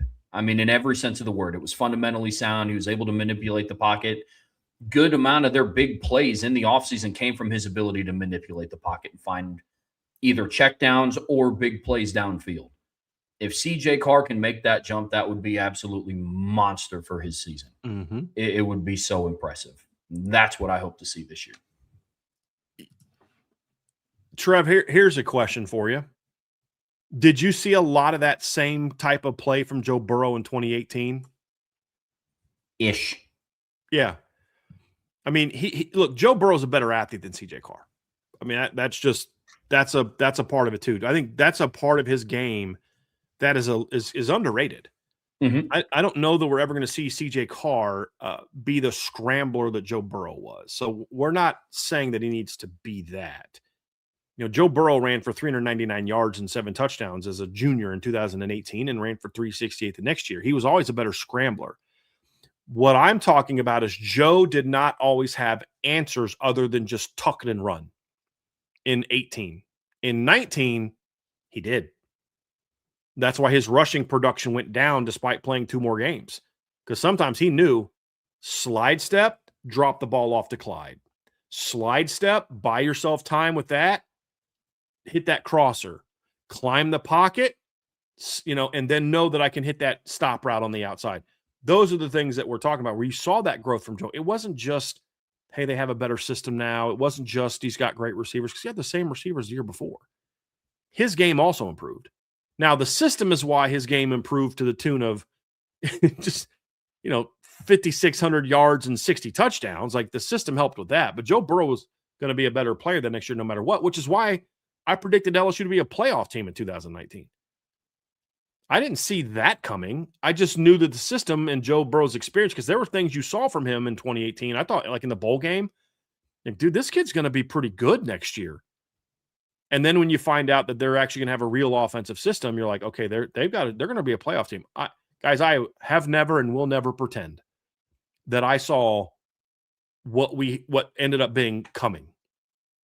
I didn't see LSU being a 15-0 team that shattered offensive records and had a quarterback through for. I did not see that. I'm not trying to pretend, but I did think they were going to be a much better team, because you could see the potential from Joe Burrow and those receivers in 2018, that if you had a system that kind of turn them loose, you could see the improvement. Well, CJ Carr was in a system that was going to let him thrive, but now that system's going to open up for him even more, because they don't have to necessarily protect him as much as they did last year.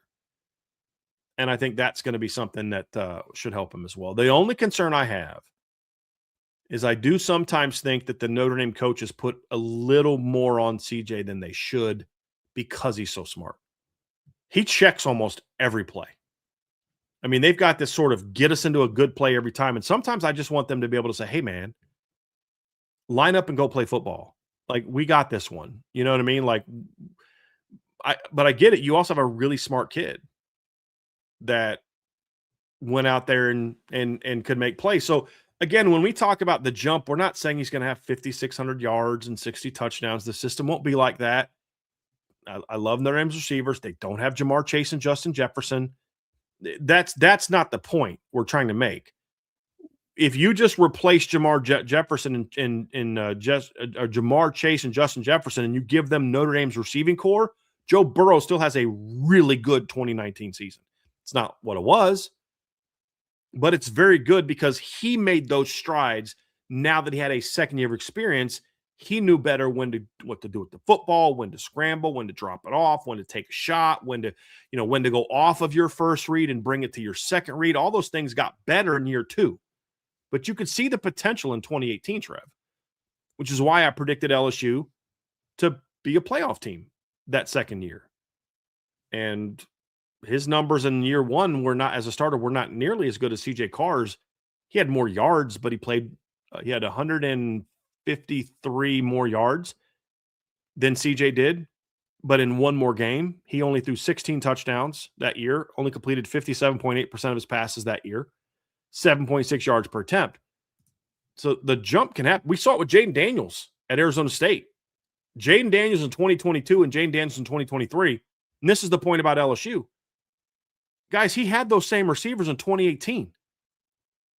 Jaden Daniels had those same receivers in 2022. But in year 2, as he got more comfortable, knew what to do with the football, knew when to run, knew when to check it down, knew when to take the one-on-one, knew when to go off the first read, all of a sudden he went from same system, same players, went from good quarterback that led the team to an SEC title, but they weren't really competitive in that game, to our offense is one of the best to ever step foot on the field, statistically. And it was it was the same coordinator, the one that CJ Carr is playing for, by the way. But it was a much bigger jump in production and performance because he had a much better command of where to go with the football and what to do when the things break down in the pocket. Sometimes that just means, dude, take 2 steps back and launch it. Sometimes that's what it means. You know what I mean? And we'll see. I think we'll see more of that from CJ this year. I do as well. Let's kind of tie a bow on this, Brian, and talk about what the realistic expectations are for him. We talked about why the hype is valid. We talked about the improvements he needs to make. What should the standard be for CJ Carr in 2026? I think when you look at what the standard should be, the standard needs to be that you can drive the boat, right? You drive the bus, drive the car, whatever you want to do, you're in the driver's seat. You're in control. That you can be the leader of this team on the field. Off the field's great too, but we're talking about his performance on the field. That you can be the focal point of the offense, that all the pressure's on you and you can handle it and you can continue to do your job. I think that's the standard. You will be one of the best quarterbacks in the game. I think that's the standard. So then the question, Trev, is what's the floor and what's the ceiling for CJ Carr? And I think the floor is he is simply just a more experienced version of last year. What does that look like? I think a more experienced version of last year probably adds a couple percentage points onto his completion rate, 66.6 to 68, 69-ish. I think his yards per attempt stays about the same. His yards for completion stays about the same. He makes more plays overall, more touchdowns. Maybe he throws still only 6 or 7 picks, but he jumps from 24 touchdowns to 30 touchdowns. I think just overall production, as I've pointed out before, if you take the Syracuse game away, Trev, what did we have? Like 49 yards in that game? Do you remember what it was? It was like 49 yards and 1 touchdown. If you take that game away and you just assume that Notre Dame won't have another game this year where it's 21-0 before CJ Carr touches the field and it's not 28-0 before CJ Carr attempts his second pass of the game, and you just look at a production, his numbers last year were closer to 2,900 yards. If you take the non-Syracuse games, all the 11 other games, besides the 70-7 game, and you put those out over a 12-game season, just a 12-game season, he's at 2,936 yards. And obviously that's a little bit of a different animal right there, right? I mean, so I think those are things that I look at, Trev, and say, I think that's the expectation for CJ Carr, is like you're building off of that 2,900. So, getting to 3,300 yards, getting to 30 touchdown passes, being a bit better chain mover. There's things about the offense to get better. Your red zone percentage gets better. You're a little bit better on third down. I think that's the floor for CJ Carr. You're a more mature, experienced version of what you were last year. No major improvements. You're not now all of a sudden this maestro manipulating the pocket. You're not now all of a sudden this maestro that just, I'm going to my fourth read every other play. That's not what we're asking for. Just normal year one redshirt freshman starting feel for the system to year two. It's floor, that type of jump. It's not what's the floor? Jaden Daniels 20. No, that's the ceiling. You know what I mean? Like, and maybe even then an unrealistic ceiling, because the difference is Jaden Daniels had to do all that in 2023. If he didn't, they weren't going to win very, very many games. CJ doesn't have to carry the team the way that Jaden did in 2023. I think that's the floor. Trev, now let's talk about what the ceiling is. The ceiling for CJ Carr this upcoming season is exceptionally high. I don't know if I can put exact numbers behind it, but I can tell you that it would look incredibly high. There's a world where at his highest ceiling, his completion percentage is a little bit closer to what it was this year, but he's taking more downfield shots, which would result in more yards, touchdowns. His yards per attempt goes up. So his ceiling doesn't necessarily mean he has a 75% completion percentage. There's a world where it's still around 66, 67%, but the amount of big plays that he has is much higher. That's what I see his impact being, his ceiling in the biggest moments. That's my standard for CJ Carr, is can you be all reliable in big moments the way that Jeremiah Love and Jadarian Price was for your team last year? Yep. Well, I've seen too many Notre Dame quarterbacks come through in the past to light up really bad teams. And there are some really bad teams on Notre Dame's 2026 schedule as of today. But my opinion, and for the standard of CJ Carr, will not be built around what he does to Stanford, what he does to Syracuse, what he does to Rice and Purdue. It'll be, what do you do on October 17th? What do you do on November 7th? And what do you do on November 21st? That's going to be very interesting to see. But his ceiling is ridiculously high. I think his ceiling is essentially that he's the best quarterback in 2026. I mean, I'm not saying that's what he will be.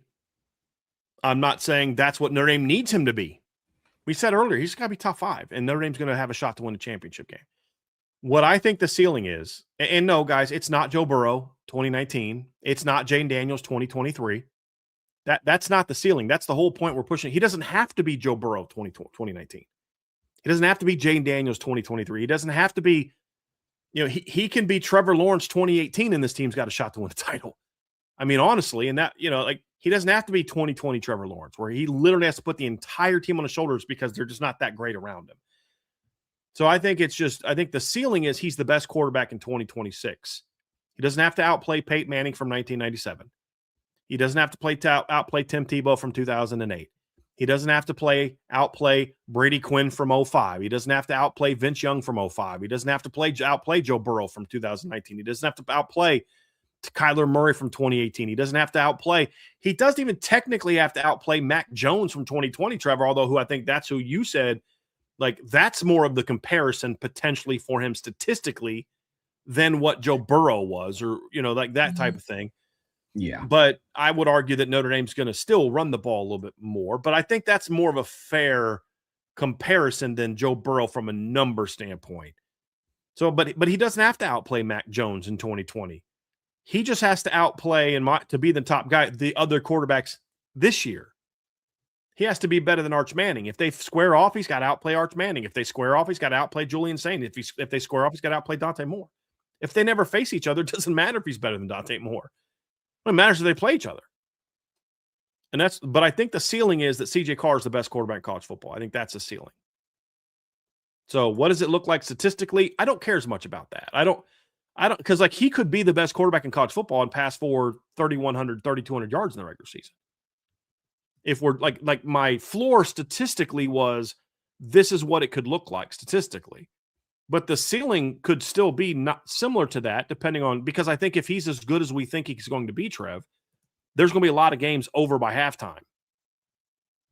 But I just want to remind people that when you look at who the Heisman Trophy winner was last year and who the national championship quarterback was last year, and you look at his numbers, I mean, last year, even with playing 4 postseason games, Trevor, Fernando Mendoza only passed for 3,535 yards. That's it.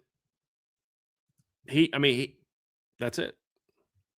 I think he was, I'm actually doing the math here. I think he was sub 3,000 going into the Big Ten title game. And he won the Heisman Trophy. Yeah, he was at 2758 when the regular season ended, which is about where CJ Carr was. Because he finished with 35, and he passed for 222 in the Ohio State game, 192 against Bama, 177 against Oregon, 186 against Miami. He had 32 touchdowns in the regular season. They weren't crazy Joe Burrow, Jaden Daniels, Kyler Murray type of numbers. But that offense was cruising, and most games were over by halftime. That's kind of where I look at it. It's not just statistics. Now, I do think if CJ's the player we think he is, then he'll have better numbers than what Fernando Mendoza had last year. But it doesn't mean that he's going to go out there and throw for 4,000 yards and 40 touchdowns, especially with the schedule that they play.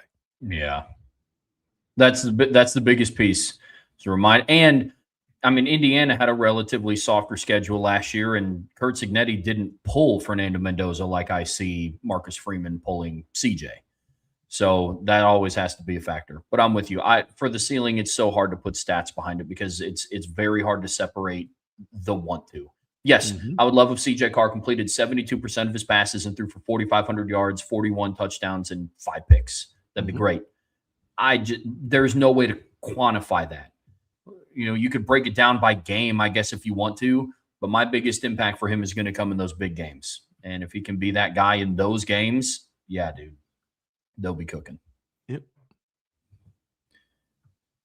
Brian, up next here in the Irish Breakdown podcast, brought to you by our friends over at FanDuel.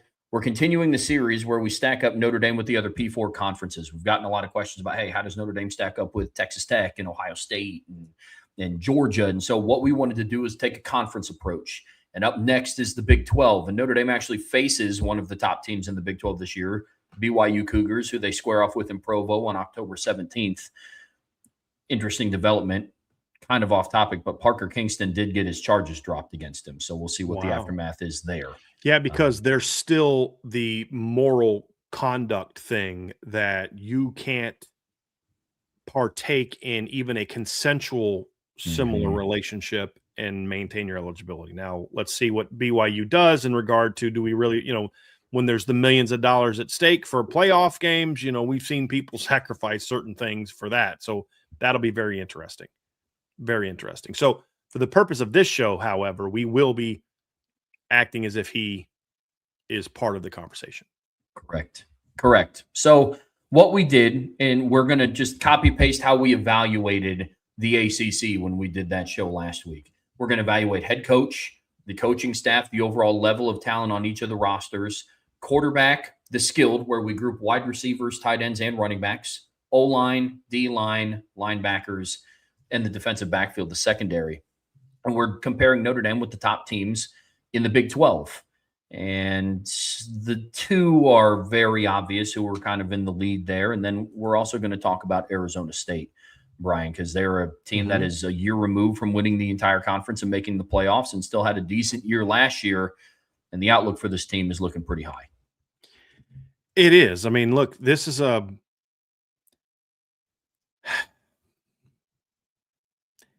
Trev, look, man, You go. Yeah, keep going. I'm trying to think of what I want to say here, but yeah, keep going, man. I'm a little. Yeah, just go. Keep going. I get you. So when we talk about the top teams in the Big 12, obviously we have Arizona State in here who won the conference 2 years ago. Texas Tech won it this past year.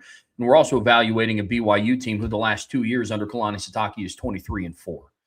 I think that there's a clear group up top, and then all the other teams are kind of fighting to be in that conversation. Teams like Houston, teams like Kansas State who have a new head coach with Avery Johnson comes back. Arizona's coming off of a 9-win season. So that's how we're evaluating these top teams, and we're comparing them to Notre Dame. Now, if somebody has not seen this show before, spoiler alert, this is going to come off as a little bit homerish because we're comparing Notre Dame and all of these different facets to the Big 12. And there are just certain areas where it's just not a comparison when we break down head coach, coaching staff. Now, that being said, we are going to talk about some areas that it is close, and it's closer than what some people think. The breakdown of this show is why we believe that the Big 12 could be a little bit more competitive, especially up at the top, than what some people think. And that is what I think is going to be an interesting part of the show. But again, as a recap, we're evaluating head coach, coaching staff, overall talent, quarterback, the skilled talent on offense, offensive line, defensive line, linebackers, and the secondary, current on the team, and the immediate future. That's where we're at. With a focus on the present and the future. The immediate future, 26 and 27. When we talk about the future, it's players we know as of now are going to be part of the program. It includes 26 freshmen, the incoming freshman class, and then commits in 27. Those are the things that we're referring to when we talk about present and future. It's not just a comparison of the 26 football team. It's comparing the present and future. And as we talked about the other day, it's kind of in mind with like the ESPN article that we saw the other day that says like who are in the best position for like the next 3 years. That's the focus. It's not also, as someone responded, it's not also a focus on, it's who's the best team in the Big 12. It's comparing aspects between comparing Notre Dame to the best teams in the Big 12. Those are the different aspects of it. Yep, without a doubt. And really, when we look at these teams, we're talking about two teams in Texas Tech and BYU who FanDuel have as having the highest odds to win the conference this year. Shockingly enough, FanDuel is not that high on Arizona State. Like Arizona State's behind Arizona, Kansas State. I think they're also behind Houston. I thought that was very interesting as well. Yeah, I think that part of it is I don't know that there's a lot of I don't know that maybe some of that is are they not as high on maybe some of their portal pickups as maybe we are? I think do they think that what we saw 2 years ago was a bit of a fluke? That the only reason they beat Texas Tech last year, which by the way they did, was because Baron Morton was hurt. Maybe they're chalking it up to 24 being like just a random Cinderella story, right. And they're just going to go back. In which they lost at Texas Tech, right? Just fair. But beat Texas Tech this year. So like that's the thing. It's like, but we're not assuming that this year's going to be last year was a fluky year for Texas Tech. Like that's what the only constant in the Big 12 the last 2 years is the really goodness of BYU. That's the only constant we've seen. There's some constantly bad, but like the only constant from at the top was BYU. So which makes this, you had a team that flashed in 24 in Arizona State, a team that flashed in 25 in Texas Tech. They both won their conference, and then there's the team that's kind of been in the hunt each of the last 2 years in BYU. And so we talked about, Houston and maybe next year, Kansas State, no. Iowa State, obviously, no. They were in the Big 12 title game, 2 years ago. Baylor, no. TCU, no. These are really the teams that we feel have the infrastructure in every aspect to say, hey, I think this is the class of the Big 12 overall, not necessarily a prediction of how it's going to be in 2026. But these are the teams that we think are 26, 27, 28 project to be, for the most part, the three best teams in the Big 12. Without a doubt. I'm ready to dive into this and start doing the breakdown here. You know where it starts, Trev. It's going to start from a coaching standpoint, and it's going to start with the head coach, and this is going to be an interesting debate here because obviously when you look at the head coach rankings, obviously this is another one where I don't know that anyone's going to argue with Marcus Freeman being there. What I like about this one is you have 3 coaches that have led their team to the playoff, which I think is very interesting. And Notre Dame obviously was in it in 2024. Arizona State was in it in 2024. Texas Tech was in it in 2025. The only 2 coaches that had their team in the playoff hunt in November both years was Marcus Freeman and Kalani Sitake. And when you look at compare these 2 coaches or these 4 coaches, I mean, I think Marcus Freeman is the clear number 1, even though he doesn't have the longevity of what Kalani Sitake has done at BYU, who's obviously been there for a decade. But I think he also has he's just been consistently better than what Joey McGuire and what Kenny Dillingham have done. And Kenny Dillingham's been at his school even less time than what Marcus Freeman has been at Notre Dame. He was hired, I believe, the year after Marcus Freeman was hired. In 23. Right. So, and you look at Kalani Sitake and his career. So I don't know that anyone would debate that Marcus Freeman's not a better coach than those other 3. Let's talk about why we have the order we have next. Kalani Sitake has led his team to 4 double-digit win seasons in the last 5 years. He went 11-1 in 2020. Again, 11-1 was against a ridiculously soft schedule because they were an independent at the time. And then 10-3 in 2021, which we've talked about in the past, multiple Power 4 wins that year. 2022, they go 8-5. 4 in the last 6 years. First year in the Big 12, they go 5-7. Not good. Last 2 years, they've gone 23-4. 11-2 in 2024. 12-2 last year. They finished 13th in 2024 in the AP. 11th in the top in there this year. You look at Joey McGuire. This year was the only year his team has finished ranked. They finished 7th. You look at Kenny Dillingham in his 3 years. There's only 1 year they finished ranked. That was in 2024. Kalani Sitake has finished ranked 4 times, and including each of the last 2 years. So I don't think it's overly debatable looking at it kind of presently and what is a reasonable expectation to project. I don't think it's very difficult to have Kalani Sitake now. However, I think the 2 big seasons, one from McGuire, one from Kenny Dillingham, does have those coaches in position where if they can build on that and keep doing that, they could pass Kalani Sitake. Because you made a great point, Trevor, when we were talking. I think this is the ceiling for Kalani Sitake and BYU. I don't think Joey McGuire or Kenny Dillingham have necessarily reached their ceilings because of the programs they're at. And so right now, I think it's safe to say Kalani Sitake is way more experienced than them. And I'm more so looking at Kenny Dillingham than I am Joey McGuire. I look, I've said it before. I realized how big of a clown he was. Joey McGuire is a guy that is benefiting from the fact that Cody Campbell's buying him teams and James Blanchard's a heck of a GM. Yep. I don't even think they're an incredibly well-coached football team.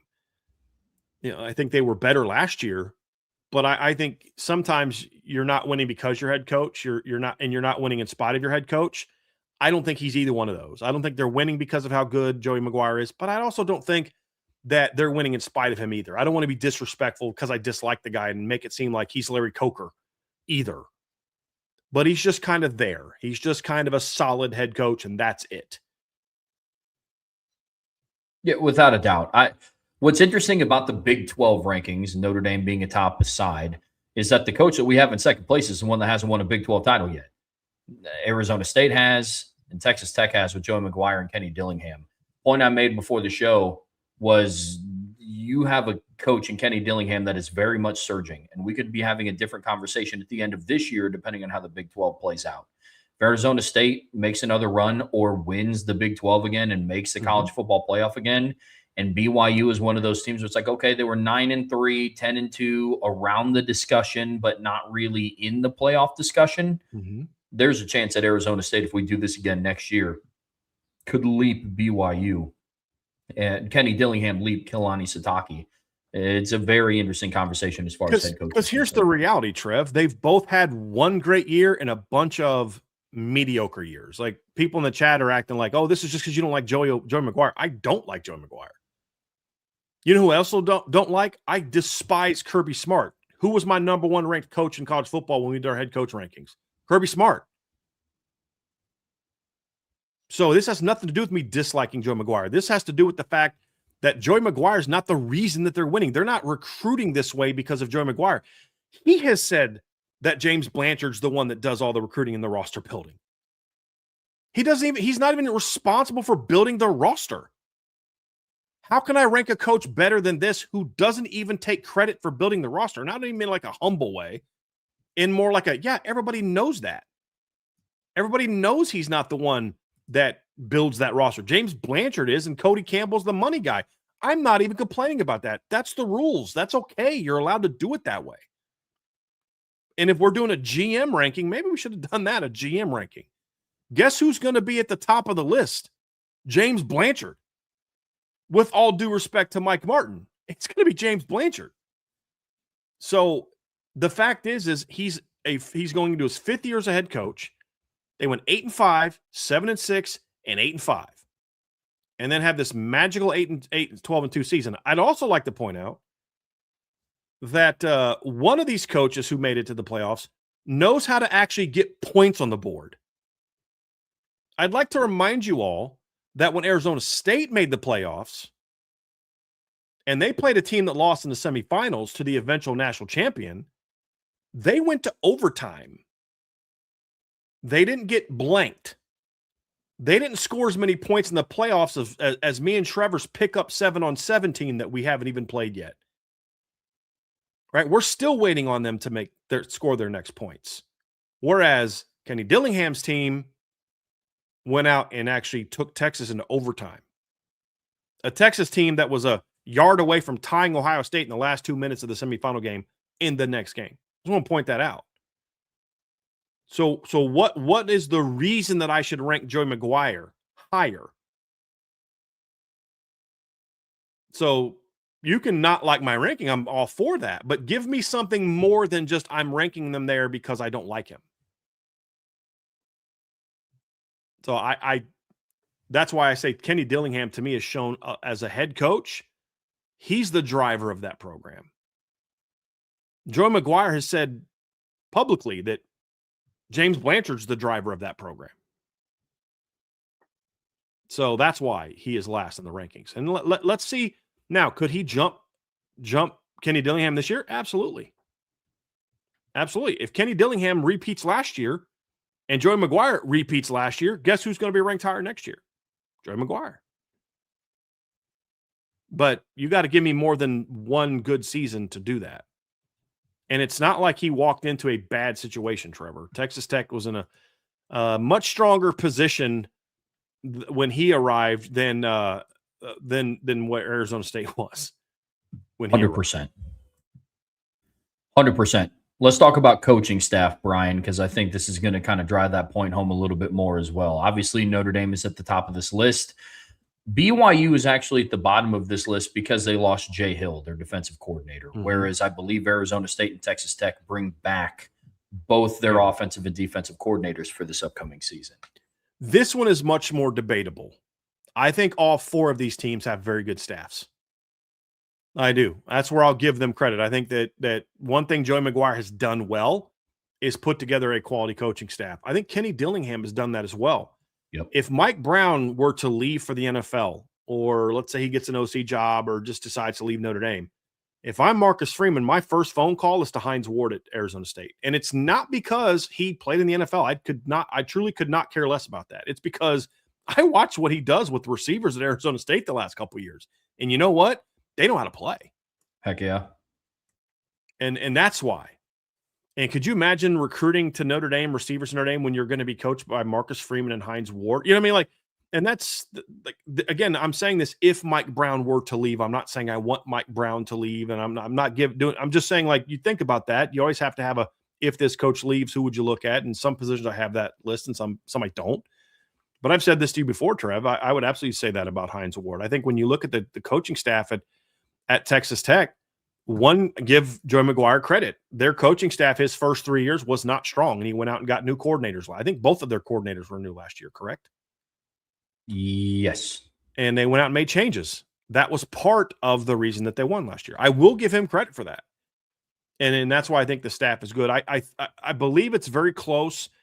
The other thing about BYU is they promoted well, let me just go Arizona State first, why they're number 2. I really like their defensive coordinator. He's going into year 4, Brian Ward. He's a solid defensive coordinator. He knows how to win within that system. But I also really like Marcus Arroyo. He wasn't a very good head coach, but he's been a very good offensive coordinator in his tenure at Oregon and I believe he was also at Boise State. But I think I'm confusing him actually with somebody. I'm confusing him with somebody else. The guy that was the head coach at Boise State after Harsin. But he was with Chip Kelly at Oregon. He was the head coach at UNLV for 3 years, and he's been the OC QB coach at Arizona State. I think he doesn't get enough credit for Sam Leavitt. I think a lot of people just assume Sam Leavitt's this great talent. I think Marcus Arroyo's been a pretty good developer of quarterbacks in his tenure in college, and I like that coordinator combination. I like the overall coaching staff that he's put together. They've been together now for a few years. They're rolling at Arizona State. But I also think that Texas Tech has been able to put together a much improved staff the last couple of years as well. If Jay Hill was returning, I think you could make a case that they were number 2. But I also like Brady. I think is it Brady Papinga? I always get them the net name confused. Give me 1 second to look that up here real quick. Kelly Papinga. Brady Papinga was the NFL player. Kelly Papinga is their new defensive coordinator. He was, I think, their special teams coach last year. That's a little bit of a for me. I'm a little bit unsure of that one.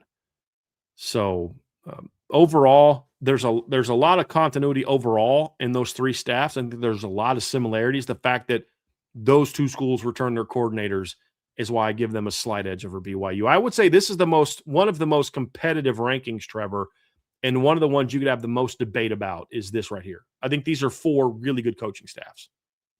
Yeah, absolutely. I mean, Notre Dame included in this discussion because just like what we need to see of, the new BYU defensive coordinator needing to take a step up, we need to see some things from Chris Ash at Notre Dame and see what he's going to be able to do this upcoming season. Yeah. Can Joey McGuire continue to get the most out of his coaching staff in year 2? I'm with you completely. I want to remind people real quick, this is not comparing Notre Dame to the Big 12 as an entire conference in that we're looking at the entire conference at each position. We're literally comparing the 3 best teams in the Big 12. So it's not somebody had asked, I just want to make sure we're clear. If Kyle Whittingham was still at Utah, would he have broken the head coach list? That's not what we're doing. We're comparing the top 3 teams in the conference, not who are the 3 best coaches. And I just want to make sure we're clear because this is the first time we've ever done that. So I understand there may be some confusion on this. So I just want to make sure we're clear. We're comparing them to the top programs. So just make sure we're on the same page because there's a couple people that misunderstood that, and I can see why they would misunderstand that. So I just want to make sure we're clear. We're taking who we believe are the top 3 programs and seeing how Notre Dame stacks up. So like in the ACC, we compared them to Miami, SMU, and Clemson. We didn't include Louisville and we'll do the same thing in other conferences. Just make sure we're all on the same page. Because like I said, Trev, this is a new thing for us. This is only the second time we've done it. We did ACC the other day. This is the Big 12. We'll do the same thing with the Big 10 and the SEC next week. But yeah, we're just comparing them to how they stack up against the best 3 teams in the conference. Just want to make sure we're on the same page because I think I confused some people in the chat with how I introduced the show and those type of things. So apologies on that. But now we're on the same page. We can be rocking and rolling. Let's talk about the overall talent between Notre Dame, Arizona State, Texas Tech, and BYU. This one will not gloss over, but considering we're going to break down all of the individual position groups, when we talk talent, we're talking overall roster from top to bottom. Here's the deal with Texas Tech, folks. A lot of people are going to be like, hey, look, they don't have Brendan Sorsby. This team is bad now. No. Now, do I think that their playoff chances are as high as what they were before? Do I think that their chances to win the Big 12 are as high as they were before without Brendan Sorsby? I don't. But I'd also be naive and remiss in saying Texas Tech sucks now solely because Brendan Sorsby is gone. They returned a lot from last year's team. They made some really good portal pickups on both sides of the ball. This is still a very talented roster that Joey McGuire has to work with. Mm-hmm. There is no question that this Texas Tech team is talented, and we can dislike what they've done with Brendan Sorsby. We can dislike their hypocrisy, the stupid comments they've made. We can say that I don't think they're as talented as they were last year at certain positions. That's also true. But take that away and just look at this roster. This is a talented roster. I believe we had them in the top 10 when we did our top 10 roster, Trev. At least they were in the conversation for top 10 nationally. Their roster's not as good as Notre Dame's, not across the board. There's some areas where I think, and we'll discuss this later, there's a couple position groups where I'm like, you can make a case that they're as good as, or better than Notre Dame. But top to bottom, it's Notre Dame is to me, it clearly has a better roster than anybody in the Big 12. Doesn't mean that those teams couldn't beat Notre Dame on a neutral field. Notre Dame had a better roster, I believe, than Texas A&M last year and still got beat by it. But it's close enough to where you'd have to play at home. You'd have to play good football to beat them. No question about that. But I think Texas Tech, I think this one is a pretty clear, if we're just talking physical talent, pretty clear who's 1 and who's 2. I think there's more debate at 3 and 4 because how do you gauge experience plus physical talent with physical talent of a bunch of guys and experience at BYU, some good physical talent at BYU, plus their play together. Like, I mean, there's not a ton of transfers here in and out compared to younger talent, more athletic talent at Arizona State, but a bunch of new guys and younger guys and that type of thing. So I think those things are where you balance. We just decided to focus on, okay, what's just the raw talent? Thank you. But you can make a case that if you put experience plus continuity and all that, you could move BYU up ahead of Arizona State. But we just want to make sure we're clear here, Jeff. We are focusing on just the physical talent of the players, not sort of the exterior stuff. We'll talk more about that in some of the position stuff. But I think when you look at Texas Tech, Trevor, I think that's a very talented football team. I think Arizona State is an ascending talented football team, but there's some spots that they're well behind Texas Tech. And that's why there's a clear difference between number 2 and then the next 2 teams. And look, BYU is a really good football team. We saw last year there's a giant talent gap between them and Texas Tech. And yes, Texas Tech lost some really good football players, but it wasn't even close. BYU wasn't competitive in either game. Yeah, it was the talent gap on the field in both games. And it was even more, in my opinion, evident in the rematch. It's very hard for a team to beat the same team twice in the same season. Yep. And I thought the athleticism difference was even more vast in the Big 12 championship game because BYU knew what was coming.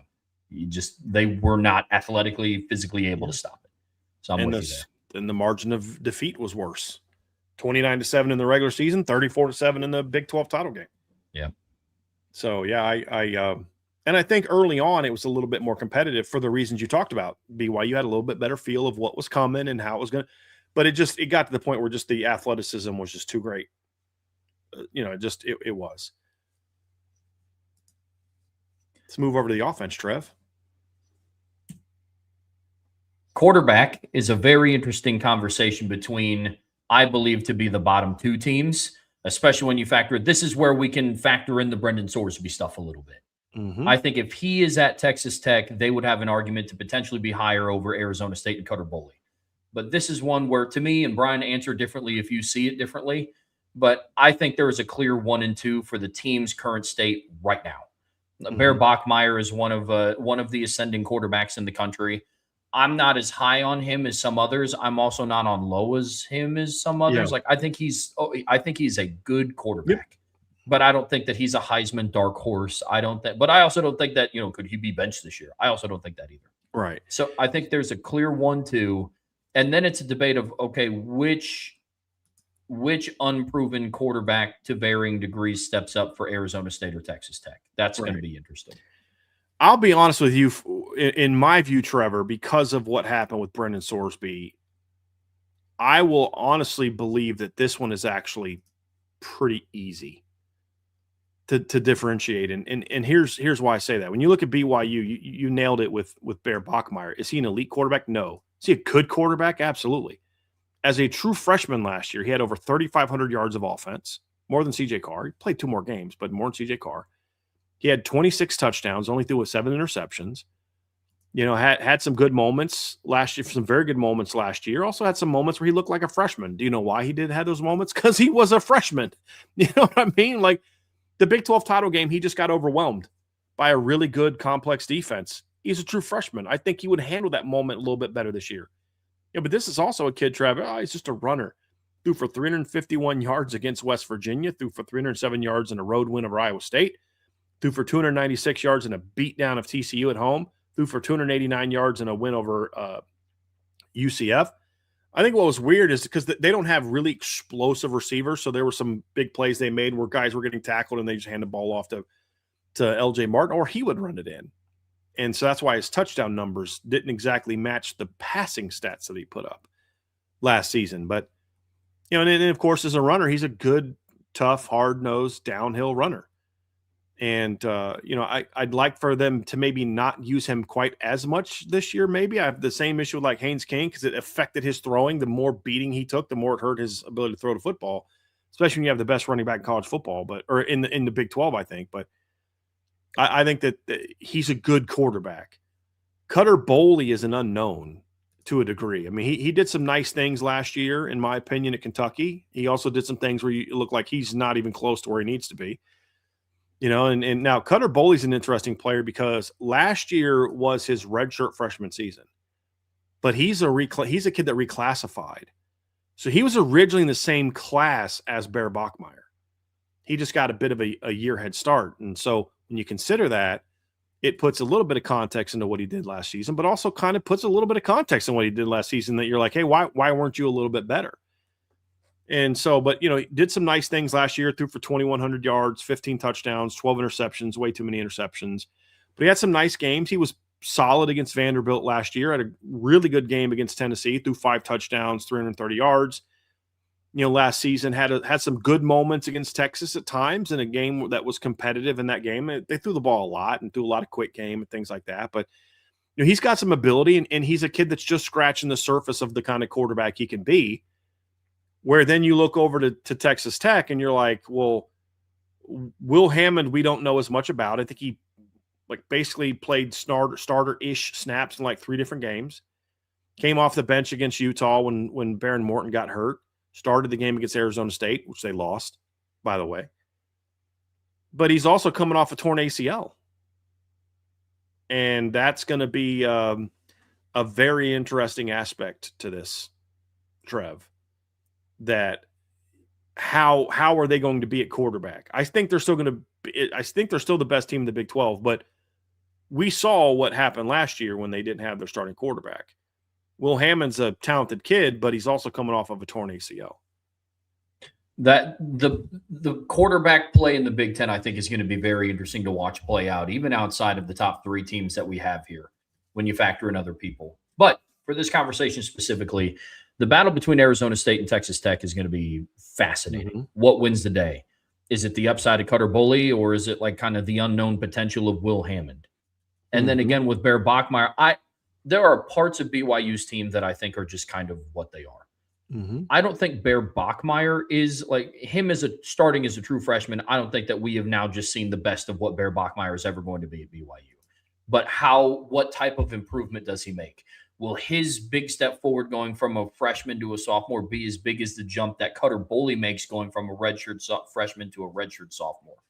I don't know the answers to those questions, but this could be between the 3, BYU, Arizona State, and Texas Tech, it'd be a very interesting conversation at the end of the season. For sure. Skilled talent. This is one where I think Texas Tech has an argument. If we were to break this down between like receiving core or running back or tight end. This was the most difficult, this was the most lengthy conversation that we had about where Notre Dame ranks. Yeah. 100%. Because we're factoring in running back, tight end, and receiver, this is where it fell. Mm-hmm. If we were doing just individual receiver and just individual running back, there's a chance Notre Dame's not number 1 in either of those categories. Right. Now, not the same team, not behind the same team. I think running back, if we're doing a top 10 ranking right now, Trev, we both said it's fair to say that based on what we know, that it would make a lot of sense to rank Texas Tech ahead of Notre Dame because they have more proven production. They're also getting Quentin Joyner back this season. Mm-hmm. So when you look at Texas Tech, they're bringing back Cameron Dickey, who rushed for 1,000 yards and 14 touchdowns last year. They're bringing back Jacoby Williams, who rushed for 868 yards and 6 touchdowns last year. And they're also bringing back Quincy Joyner, who had a pretty decent day against Notre Dame in 2024 and was a big play running back for them as a rotation guy. He had 478 yards, 3 touchdowns for USC in 2024, and averaged 7.6 yards per catch. Now he's coming off a torn ACL, but you don't need to thrust him into you're the every down back now role. I think you could argue that Texas Tech has the better backfield compared to Notre Dame's because of the proven production. Now, would I take their talent over Notre Dame's talent? No. But when you're talking about the immediate future, we have to project 100% for Notre Dame. Well, what about Aeneas? Aeneas Williams has only proven that he can be a good third down back. We don't know. We think he's going to be a good starting running back. We think Kedron can. We think the freshman can and Nolan James can. But it's all projection. Whereas at Texas Tech, they have 2 proven running backs who combined for almost 2,000 yards last year. So they get the odd. LJ Martin is a better running back than anybody Notre Dame has based on what he's done so far in college. Notre Dame has better depth. Then you look at receiver. I think there's an argument to be made, Trev, that Arizona State might have a better receiving core than Notre Dame because it's a proven group.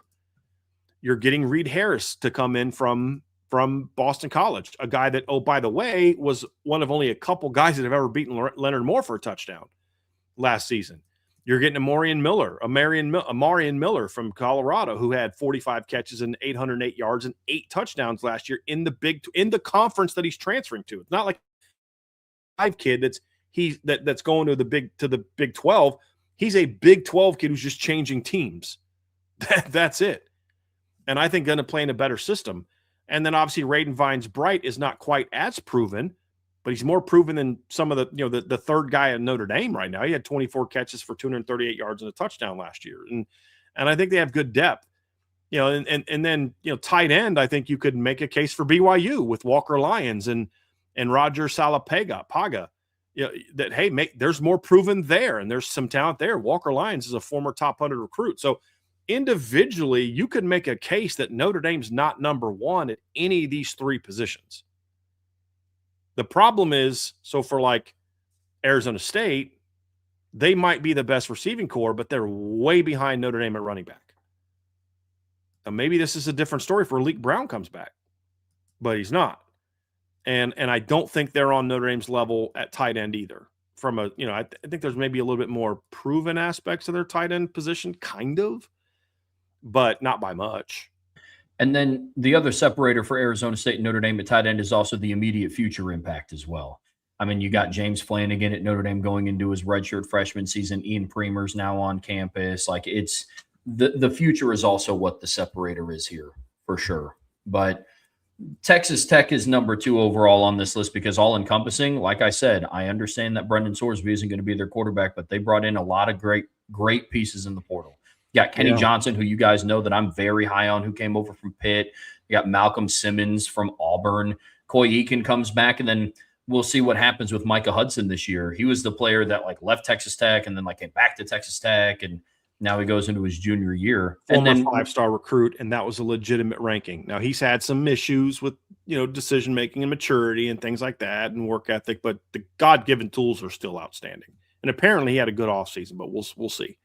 But they don't even need him necessarily, Trev. If you told me Malcolm Hudson or Micah Hudson was not coming back, I'd still feel the same way about them because Kenny Johnson's a proven player. Malcolm Simmons is still a bit raw, but you're talking about a kid that had 908 yards and 5 touchdowns on 65 catches the last 2 years in the SEC. You're talking about Coy Eakin, who was, I think, their second leading receiver last year, I think, who's had over 1,200 yards each of the last 2 years at Texas Tech. He's got over 1,600 career receiving yards at Texas Tech. So you could make a case that Texas Tech is ahead of Notre Dame at wide receiver.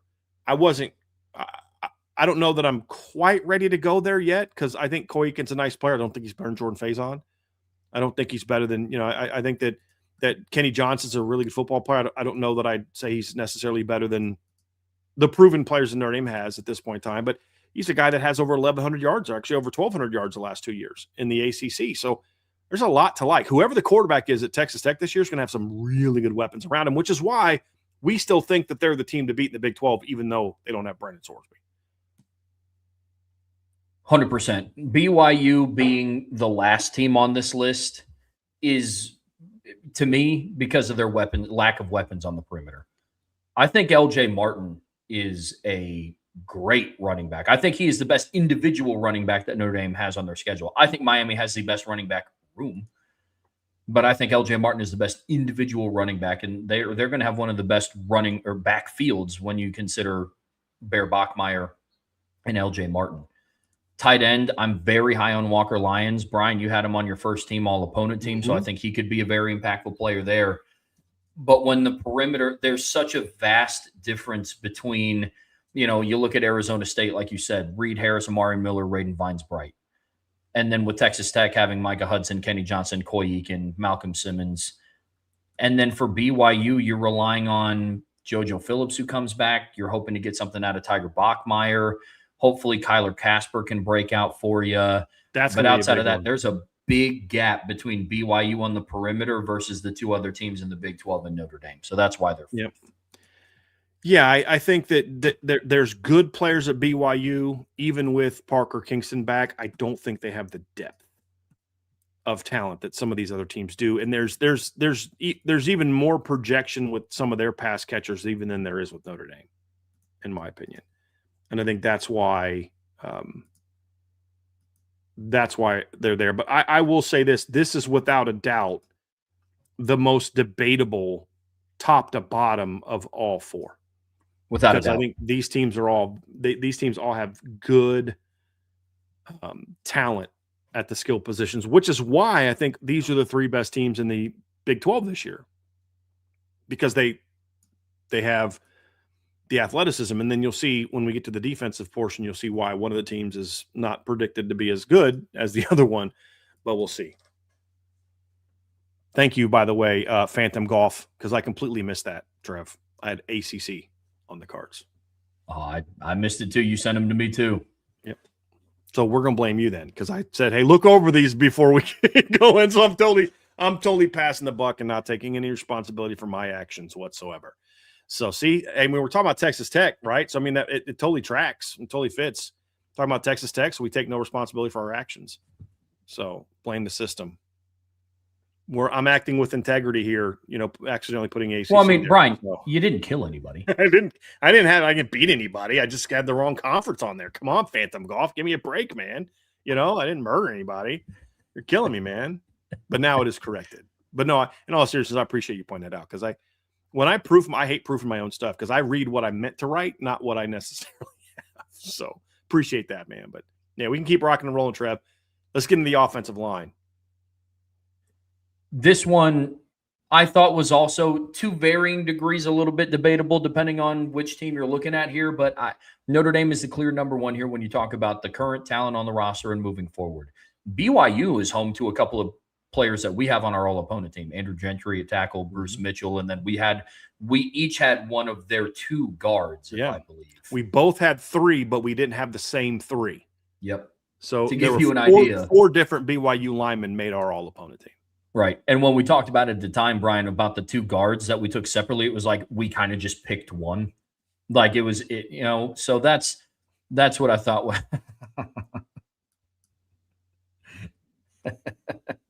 That's funny. That's funny. No, it's BYU, I think, is projected to have the best offensive line in the Big 12, not just one of them on Notre Dame's schedule. You look at Texas Tech. Outside of Jordan Church, who they brought in through the transfer portal, they have it'll be very experienced. Howard Sampson is a redshirt senior. Hunter Zambrano is a redshirt senior. Their center, Sheridan Wilson, is a redshirt senior. And then Jordan Church, the transfer, is a redshirt junior. The youngest player on their offensive line is Jacob Ponton, a redshirt sophomore. And I believe, did he start for them last year? I think so. Let me pull that up here real quick. A right tackle. Yeah. So it's a redshirt freshman, 6'8", 305.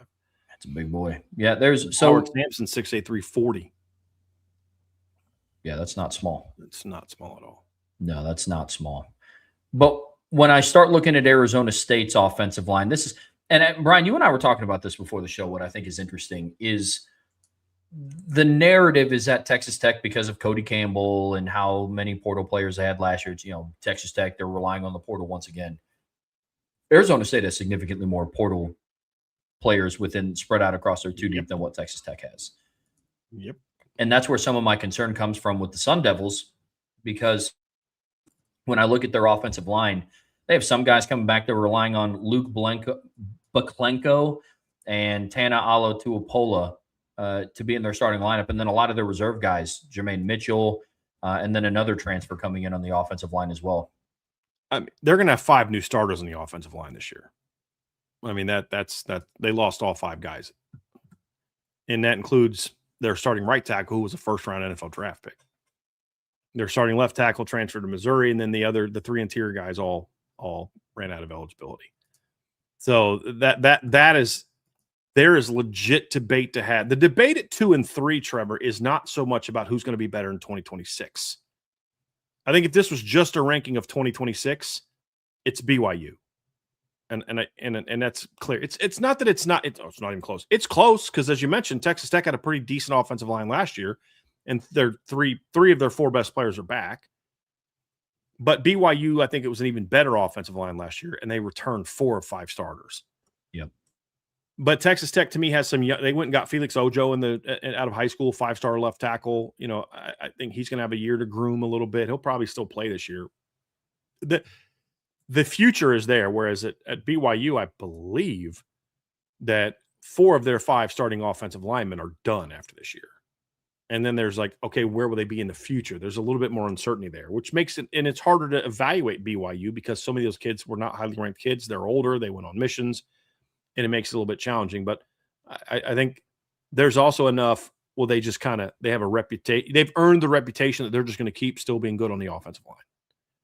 I think it's safe to say, but the gap this year is enough to where the potential gap for Texas Tech in the future still leaves BYU at the top. But if you were to sit there and say Andrew Gilmore likes to disagree with this, right? Which I love and respect. If he were to say, hey man, here's why I think Texas Tech should be number 2. Okay.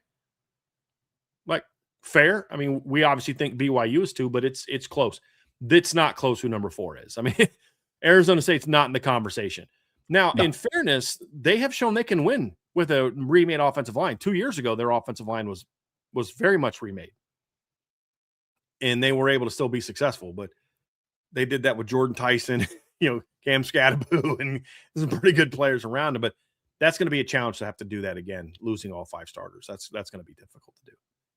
Agreed completely. Let's talk defensive side of the ball here, Brian. We'll start up front with the defensive line. We have Notre Dame, Texas Tech, BYU, and then Arizona State. I think that there is some debate to be had between Texas Tech and BYU. Okay. If we're talking currently this year. I like a lot of the talent that Texas Tech has on their defensive line. I don't love how portal driven it is. So again, we're kind of like we talked about the overall talent. We're going into this okay, you have a lot of talented individuals. Can they gel together as a group? Whereas BYU has Bodie Schoonover, who's coming back. Keanu Tanavasa, he was on one of my all-opponent teams, I believe. I think it was on my second team interior defensive line. So I think it's a little bit closer than what some might think. Because of just talent, I give Texas Tech the edge. But I think there could be a conversation there. And then Arizona State, one of my concerns there, talented. They got Jalen Thompson from Michigan State. He was a player that we talked about yesterday. Of that we might have had different feelings about how Michigan State was going to look in their front 7 if Jalen Thompson was able to come back. So I think that was a really big pickup. But the concern overall for Arizona State this year is what is the play of their trenches going to look like? And they're 4th on this one. Both sides of the ball. There's some questions about that. I will say this. I do think they're closer on the defensive line than they are the offensive line. Oh, yeah. I think they're a lot closer to BYU. Trev, so for me, I don't have the same concern. I don't have the same debate between 2 and 3 that you do. I would also say that if we were doing this ranking last year, Texas Tech would be ahead of Notre Dame. But obviously they lost 3 of their top 4 guys from last year. So this is based on this year moving forward, and then just the way that Notre Dame is recruiting, where Texas Tech has been portal-driven. And what I would say is that's exactly why, Trevor, I don't care that they're portal-driven. Because you talk about giving some teams the benefit of the doubt because they've proven that they can win that way. Their D-line last year was portal-driven as well.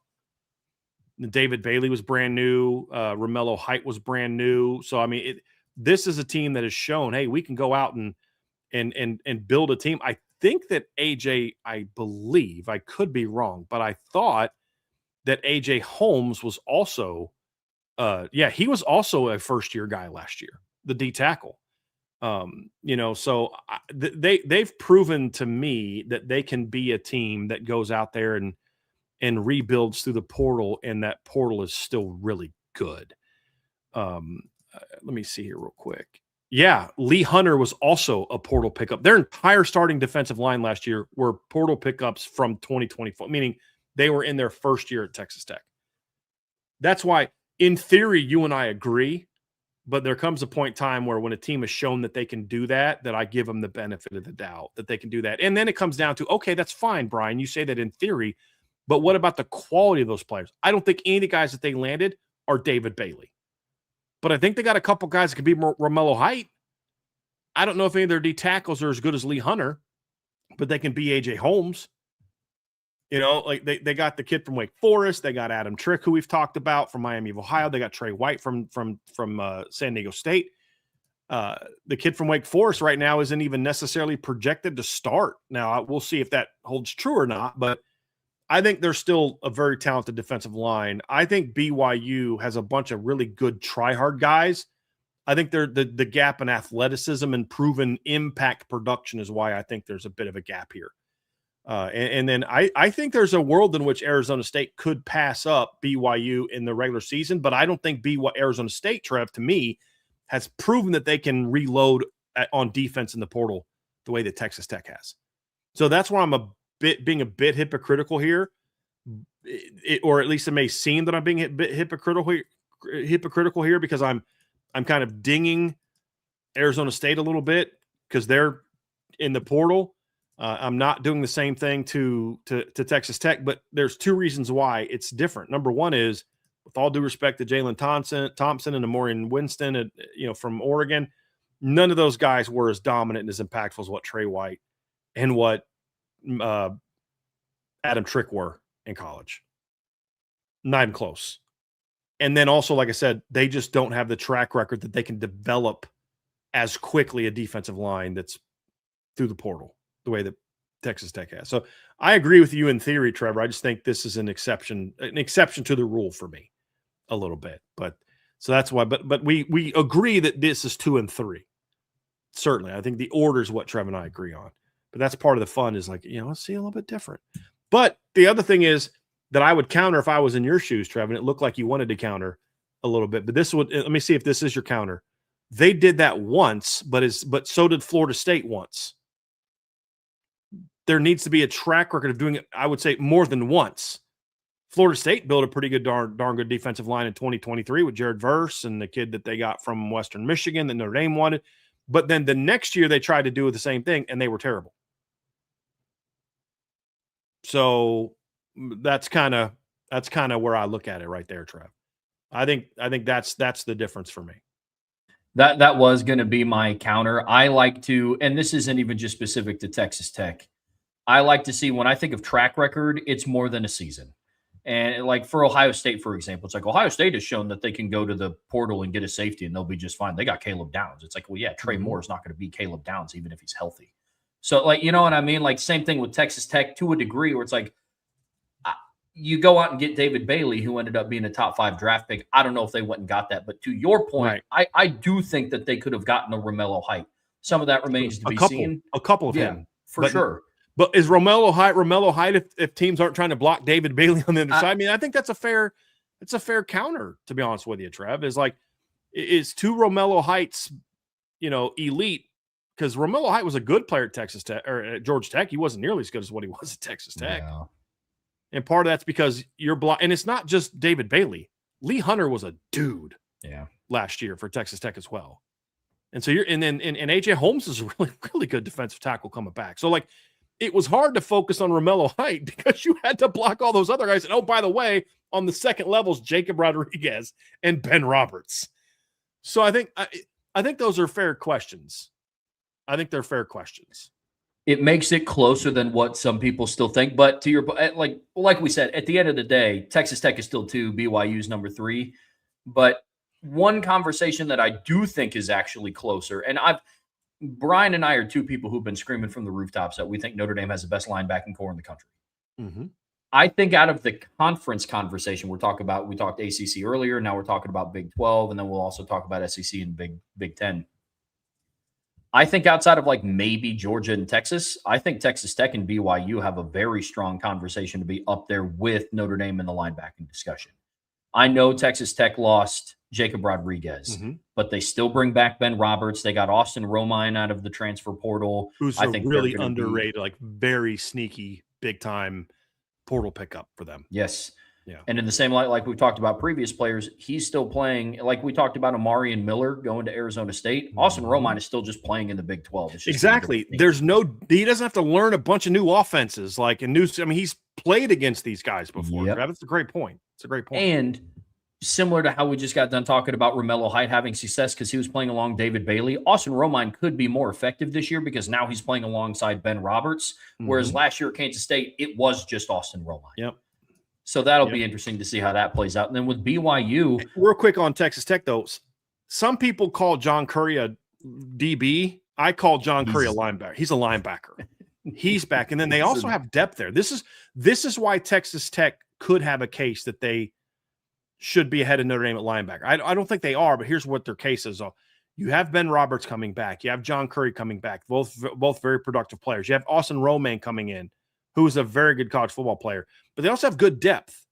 And by the way, we don't count Adam Trick as a linebacker. I mean, just like we didn't count David Bailey as a linebacker last year. He's an edge player. But with not just Ben Roberts, not just John Curry, not just Austin Romaine, but they went and got Corey Platt out of the portal from Houston to provide some depth. So they have depth at linebacker as well. And I think that's, again, I don't think it's as good as Notre Dame's, but I think you could have a debate where other positions, I'm not going to debate that with you because you're just so off base. It's not worth debating. This is one where I would enjoy a good debate with someone about who's better here, Notre Dame or Texas Tech. I feel very confident in that I'd win that debate because Notre Dame, I think, but it's at least a debate that's a good debate. Like that other side had some good points as well. And and this is why, Trev, you talk about, let's go back to the offense again. Well, actually, we don't have the offensive cards. I took them out because they had the ACC. But like when we looked at the offense, Texas Tech was 4th at quarterback, 2nd on skill, 3rd on offensive line. When you talk about, well, let's compare them to the Big 10, the 3 Big 12 teams. They were 3rd at quarterback, 1st at skill, 2nd on the line.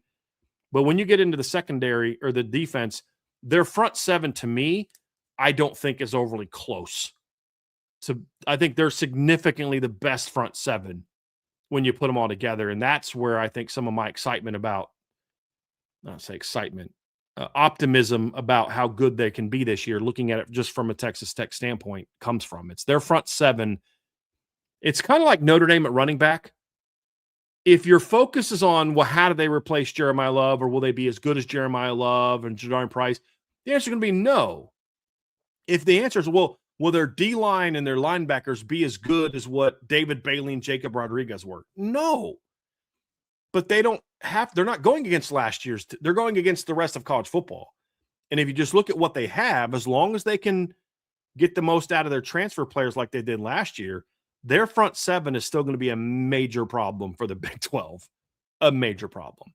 Because the difference between them and BYU is they're way more athletic at those positions, in my opinion, than BYU. Where BYU's got a bunch of big, physical, try-hard guys. And that's where I think there's some limitations with BYU in the front 7. Secondary, we'll have a different conversation, but in the front 7, that's how I feel about it. Agreed. The other thing that separates BYU and Texas Tech as far as linebackers is concerned is the depth of Texas Tech. I think you could argue whose starting lineups are better, considering BYU got Cade Olave from Cal, who's a very productive player. Isaiah Glasker was on my all-opponent. Actually, I think both of our all-opponent teams. Second team for me. I think first for, was he a first for you? No, I think he was second team for me as well. But and we're both projecting he's going to look more like the 24 version of what he was. Yeah. Yep. But depth is what sets those apart for me. That's why Texas Tech was the clear number 2 and because future yes. future for me as well. I think Yep. Texas Tech has a better future at that position as well with some of the things that they've done and a more proven track record of going out and getting portal guys. Although, again, Cade, the kid they got from Cal was that way, but they're not going to be able to consistently find those kind of guys the way that Texas Tech has been able to do that. Yep. And Ben Roberts is still just a junior. John Curry's just, he was a junior. He'll be a senior. John Curry was just a sophomore last year. So I mean, there's still some eligibility left with a couple of those guys. Yeah, without a doubt, they don't have to be done, which will be very interesting. And then Arizona State is a third, and at linebacker, you could argue compared to the top 3, a distant fourth, but on this still list. Potentially solid. But I agree with you completely. Yeah, I really like the Owen Long kid they got from Colorado State. He's a good football player, but if we're looking at the transfers, he would rank third of the. If I'm ranking the best transfers that they got independently, man, we love the. We love the Austin Romaine pickup for Texas Tech. We love the Cade Uluave pickup for BYU. I love the Owen Long pickup for Arizona State. I like individually, but if I have to rank the 3, he's definitely third of those 3 players. And they don't have a dude returning the way that each of those teams do. Ben Roberts for Texas Tech, Isaiah Glasgow for BYU. They lost their 2 best linebackers from last year. So where their portal pickups are sliding next to an experienced, proven guy, their portal pickup has to be the guy. And I think that's a big reason why I do agree with you, Trev. Now, I think they're good there. They should still be solid at linebacker, but you are correct. I agree with you completely. There's a big gap between Texas Tech, BYU, and Arizona State at linebacker. Yeah, this season you're getting a glimpse of why Arizona State won't be ranked as high in our preseason predictions as those other 2 teams is this side of the ball right here. Let's talk about DB because this conversation starts to get real interesting, especially with BYU. We talked about how on their D-line and their linebackers, I kind of just have a bunch of big athletic or big try-hard guys that aren't that athletic. That is not the case with their secondary, especially at cornerback. Yeah. Evan Johnson was on our all-opponent team. Terry and Alexander was on our all-opponent team. And then safety, I'm going to butcher his name, Faletau Satuala was also on our all-opponent team. He's their leading tackler that comes back last season. But I'm telling you, there's maybe 7 cornerback duos in the country that I think that could compete with Notre Dame's cornerback duo, and BYU has one of them. They just get overlooked because they play at Brigham Young. Well, I think you said this to me before the show, Trev, that people that I think, what was it? Phil Steele did not have BYU's secondary in the top 10. No, he had like their secondary at like 19th or something, which is absurd. And Trevor's response to me was, that's because you're looking at the logo and not the film. And I completely agree with that. You're buying in. Go ahead, Trev. Go ahead. If Evan Johnson and Terry and Alexander played at Oregon or Ohio State or Georgia or Texas, that's all people would talk about. Yep. It's all people. Yep. I mean, we give them flack for losing to Texas Tech twice last year. They did not lose to Texas Tech twice last year because of Evan Johnson and Terry and Alexander. I promise you that. Right. Yeah. They're very good, Trev. And I think the misconception is that, well, they're really smart kids and try hard kids, but they're not great athletes. And again, that's the pushback that I would have. I like to point out that Texas Tech in 2 games against BYU averaged 6.8 and 6.5 yards per pass attempt against BYU. To your point, they didn't lose because those guys aren't good enough. I don't even think they played great in the Big 12 title game. I think they were pressing a little too much, trying to make plays. But yeah, Trev, I think that's a really good secondary. Oh, really good secondary, like legit top 10 in college football secondary. Now, are they as good as Notre Dame's? No. But if Evan Johnson transferred to Notre Dame, I think he'd start. I think he'd start opposite Leonard Moore. I think Terry and Alexander, that's a little bit more debatable. Let's say Christian Gray left and they needed a nickel and Dallas Golden wasn't playing. I mean, sure, he could play there, but like their safety is really good. He's not starting Notre Dame, but he's going to look just like Luke Talich, 6'4", 215, rangy downhill kid that, shows. So I mean, he'd be in the 2 deep and he'd play. There's no doubt about that. They're not on Notre Dame's level, but they're a legit top 10. It's the ones at the top of the top 10. What's at the bottom of the top 10? That's basically what it comes down to. Yep. Did Agreed anybody completely. rank them in the top 10 in the secondary? I'm going to actually look at Lindy's and Athlon real quick, Trev, while you're talking about the two. And let's talk about Texas Tech because their secondary, I think, could be pretty good this year as well. Yeah, I think so too. It definitely BYU is not ranked, by the way, in athlons. That is ridiculous. You are correct. That is logo watching right there, buddy. Oh, it is. I mean, BYU is real quick, and then I'll talk about Texas Tech. They're not Evan Johnson in Lindy's and top 10 either. That's ridiculous. Terry and Alexander and Evan Johnson are kind of getting the treatment that like Julian Love and Troy Pride got in 2018 for Notre Dame. Just smart, heady players, but like people doubt their athleticism. And it's like, no, this is a really, really good cornerback duo. And people continue to just forget about it because they have the BYU logo on their helmet. Mm-hmm. But per Texas Tech, this is one of, and we're very high on what their front seven could be. Per their team, not comparing in the rankings of, compared to BYU, compared to Arizona State. But I like Texas Tech secondary. At the time when we were evaluating them earlier, I thought this was going to be one of the strengths of their defense because, I just question marks around like how their transfer portal defensive line was going to work out. But you have guys coming back. Bryce Pollock is coming back. Amir Boyd coming back. Brendan Jordan's going into his senior year. There's a lot to like here on the back end of Texas Tech's defense. Mm-hmm. Look, is Texas Tech going to be quite as dominant on defense as they were last year? Maybe, maybe not. I mean, there's some other aspects of the guys that do come back are going to be in year 2 of the system. They're going to be better than they were last year. Maybe they are as good as they were last year on defense. Our point is, I don't think the drawback is going to be huge. Obviously, losing Cole Wisniewski is a blow. But as you mentioned, Bryce Pollock comes back a corner. Amir Boyd comes back a corner. If it wasn't for BYU, they would have the best returning cornerback tandem in college, in the Big 12 this year. That's where it's at. And obviously I think they got one portal DB. That's it, because they like the guys that they have. There's a kid that they had last year as a freshman, Oliver Miles, who Notre Dame recruited and offered. Didn't just recruit, offered. So they lost the one good safety. If Cole Wisniewski was back, and he couldn't have come back, he was good. But if he was coming back, I think this would be more of a conversation, Trev, because you'd have 4 returning starters to BYU's 3, and I think he was better than, obviously. I think he's better than the kid from BYU at safety, in my opinion. And BYU would be better corner, they'd be better safety. It'd be a much different debate. But even without him, they have a very good secondary coming back next year. Brendan and Jordan and Bryce Pollock are all Big 12 caliber players. That's a very good secondary.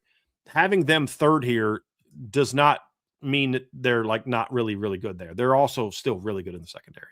I mean, if you look at the bowl game last year, Trev, they did not get beat by Oregon. They did not get embarrassed by Oregon because of their defense. Right. They got embarrassed by Oregon because of their offense, because their offense couldn't do anything. Oregon only had 309 yards of offense and 3.8 yards per carry. That's it. Or 3.8 yards per play. That's it. They did not lose that game because of their defense. Their defense is legit good, and it's going to be legit good again this year. Without a doubt. I cannot say the same about Arizona State secondary, unfortunately.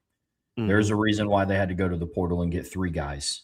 Lyric Rawls, Josiah McGrew, and Ashton Stamps all came in. And then they also went and picked up Caleb Chester and Antoine Belgrave Shorter as well out of the transfer portal. This is one of the concerns for Arizona State, is a completely remade back half of the defense. And it's not like they brought in a big name transfer portal guy to kind of bolster their secondary. Mm-hmm. This is going to be a big question for them. Yeah, it is. And you're completely rebuilding through the portal in the secondary concerns me a little bit more than it does up front. Now, Miami did it last year, but Miami also had some returners that were pretty good players. It wasn't that it was just pure portal. So I it's a little bit different, but I'm concerned about this part of their group. They lost all their top players. They have one. I think Adrian Wilson's the only regular. I mean, you have your nickel. Montana Warren played a lot at nickel last year, but you lost a lot from your team last year.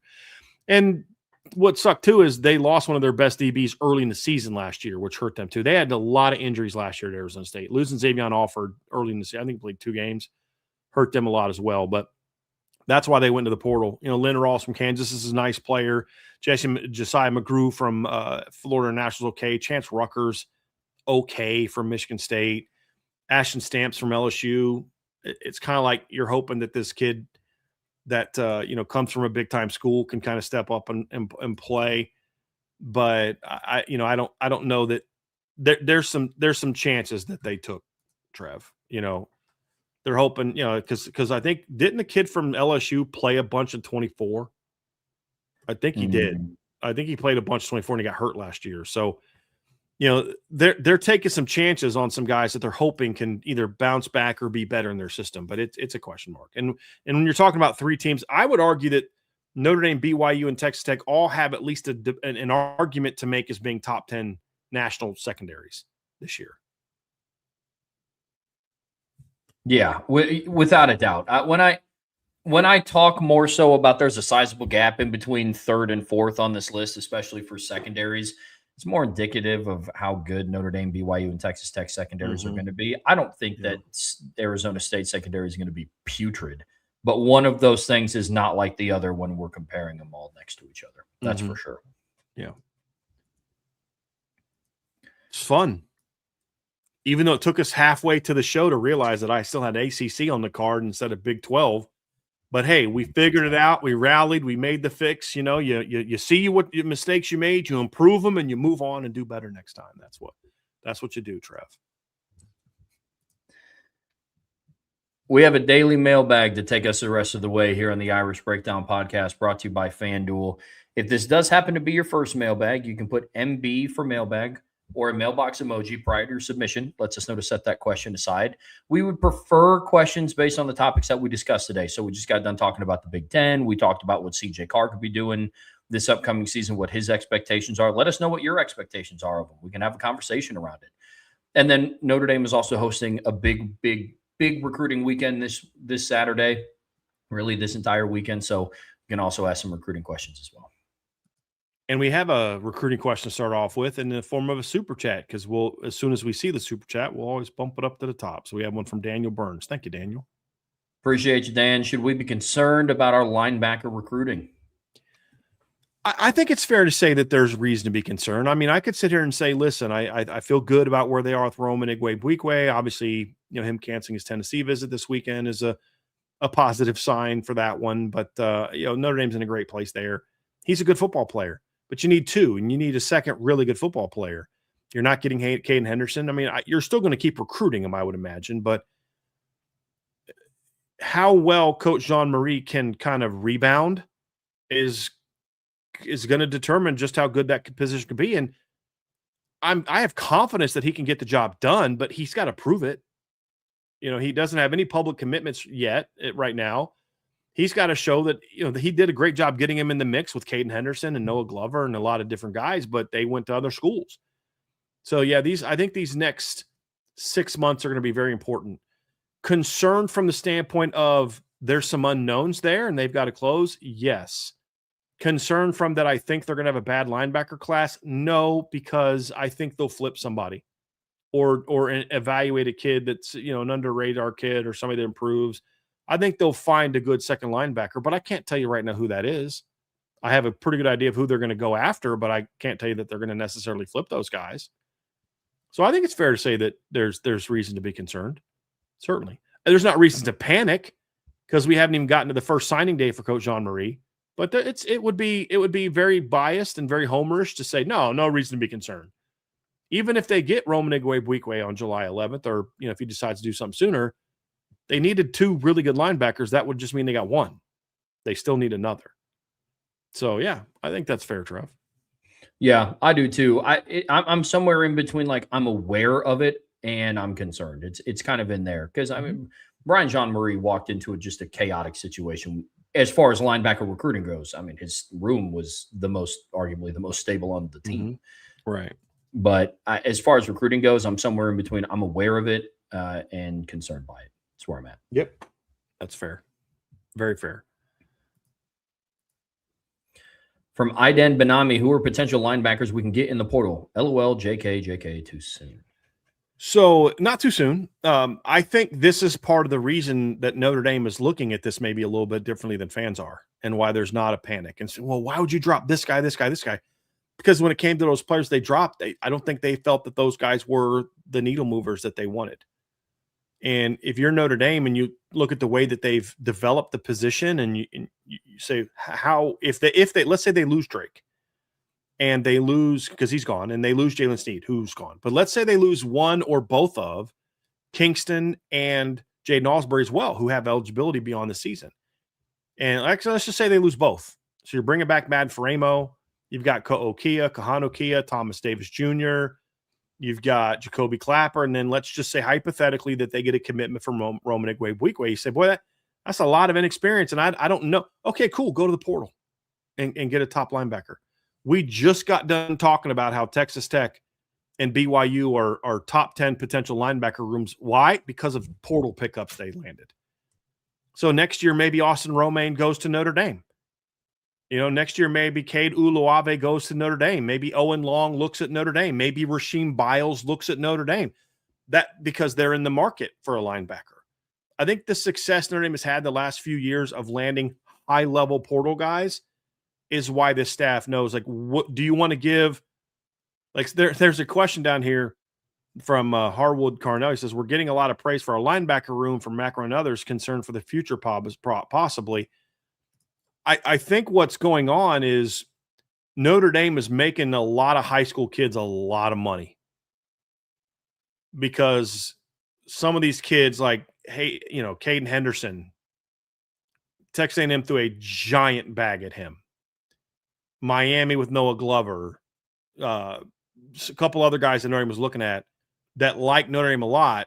In order to get them to commit and not visit Notre Dame, they had to throw, like, Trev, like my wife and I, we don't want to move from our home, right? But if somebody said, hey, your home's worth this amount, we'll pay you that amount to leave. No thanks, because we don't want to leave. Somebody says, hey, we're going to pay you 3 times what your house is worth to move. Okay. You know what I mean? Like, sure. You have to make that deal that's just so big. And so that's what's happening, because they know, like, it's hard to beat Marcus Freeman on the recruiting trail linebacker. And Notre Dame's track record right now of producing linebackers is very strong. So you want to get those guys to not visit Notre Dame, not go to Notre Dame. You got to pay big money. So I think that's what's happening. Well, in the portal, Notre Dame could be the one throwing that money around.